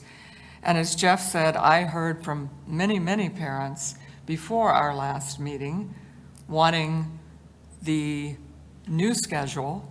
And then since you sent out your note, then I've gotten just as many from the other side. And so I feel like I'm in the middle and I don't know what's best for what percent of students, what percent of families is helped the most. Somebody's not going to be in a good position. Yeah, and I realize that we just need to go a little slower. We need this next year. We need to survey. We need to look at data. We need to include more people. We need to be more inclusive. And that was my reasoning. The board didn't understand it. I could tell last week or 3 weeks ago, I didn't have you prepped. So that's on me. So we need another year, leave it where it is. But we're going to take another look at it. We know our problems. We get more people involved. We get more collaboration. We get a better decision. And that's really where I'm at. So it's not so much, that's the answer. We need more time. This work session is great. This is what we needed to do prior. So, like I said, I own that one. But I'm not going to make the mistake twice. So now let's just leave it where it is and let's go through this next year. But no, we've got problems and we're going to try and fix Rob's comment out of that paper, as many of these, the student is worth all these insurmountable problems. So we go back to maybe a national company? Do we look to see if we can look at our bus routes one more time and have them evaluated in some particular fashion, especially that 8:30 to 3:30 idea? What would that cost? We've just got a lot of things to do, but we need to slow down and take a year and give it the second year. And I know that's not easy for everybody. There's winners and losers. That's kind of where we're at, for lack of a better way to put it. But we need a more deliberate look than we're giving it right now, and that's where I've landed. Okay, I just want to say, I don't think anyone has said middle school yet. So, Cohen. I was going to say middle school. I mean, yeah, because if anyone's paying a cost for this, it's $750 coming from, the north going to, that's when it starts. You're leaving at 7:15 or whatever on the bus. So, but I agree with, I guess where I'm coming from is that some time ago, a consensus of the board thought about this and thought this was a good idea. So to override that, I think we would need some real information. I guess I respect that they looked at that and they did that and that we should give it 2 years. And so the why to me is that. It's that they looked at it and that's what the subcommittee was unanimous, right?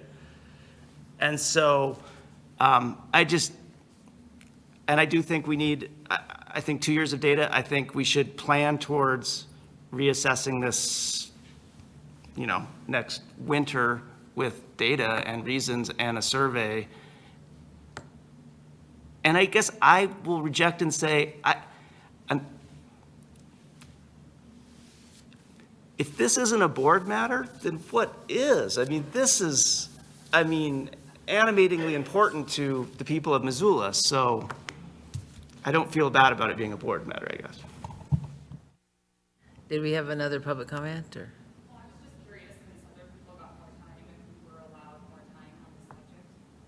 Yeah, we're pretty loose right now. So did you have something to add, Jeff? Something different or just? She can go first. Okay, yeah, go ahead.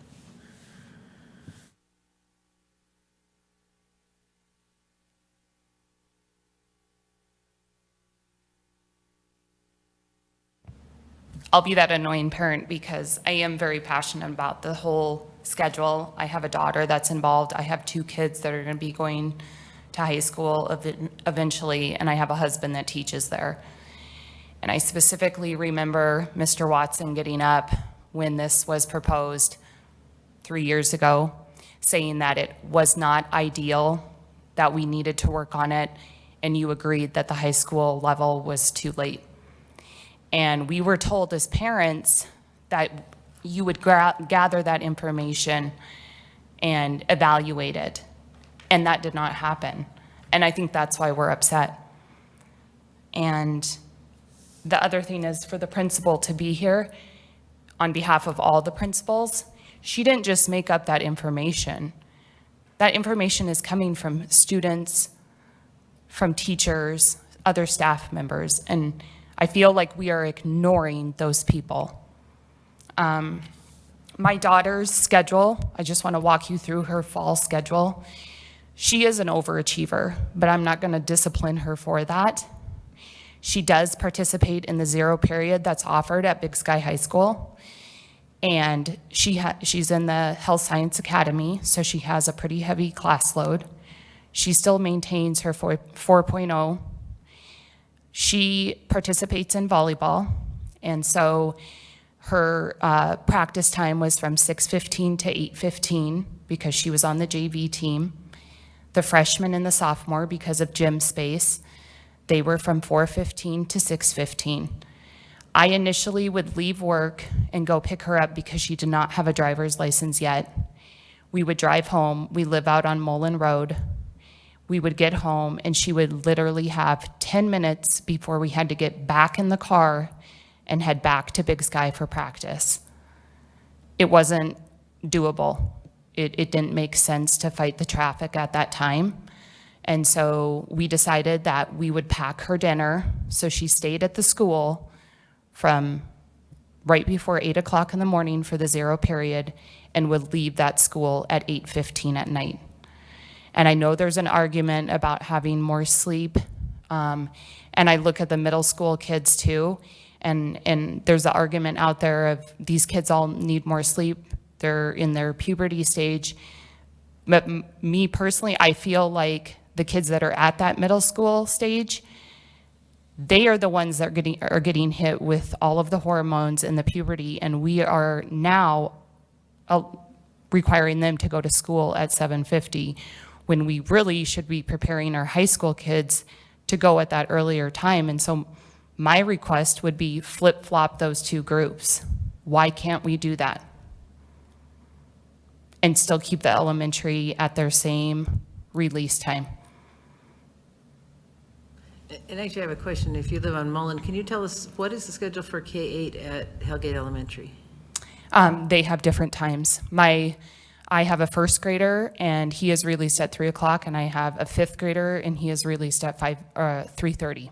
Sorry, 3 o'clock and 3:30.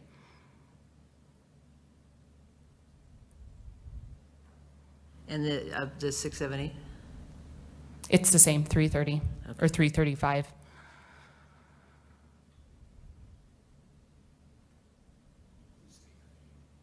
Oh, Lexi Johnson.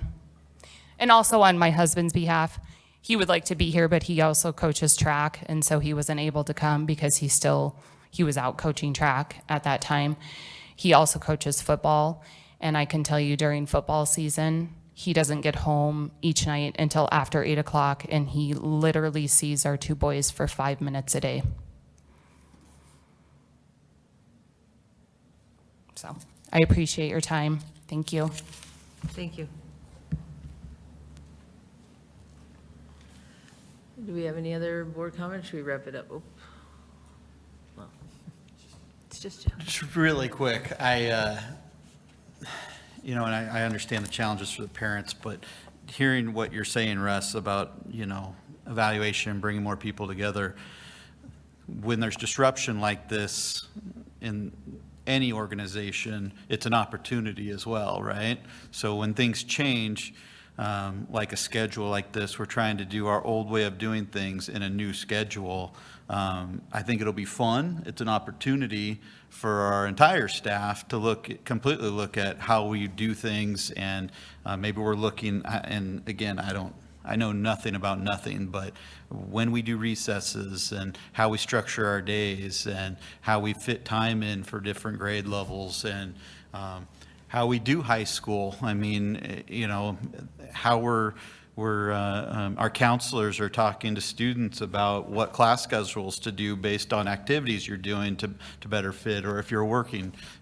You know, there's a lot of opportunity there for us to look at a different way of doing things, and see if we can come up with a good solution, right? And hopefully make everyone as happy as possible, the most people happy as possible. That's what we're going for, so. Okay, I think we can wrap it up. Thanks to the public for your input.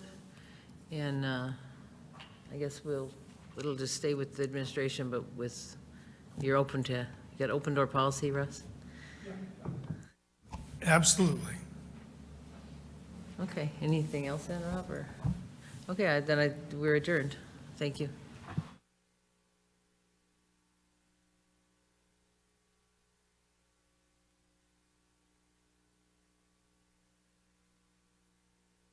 Record.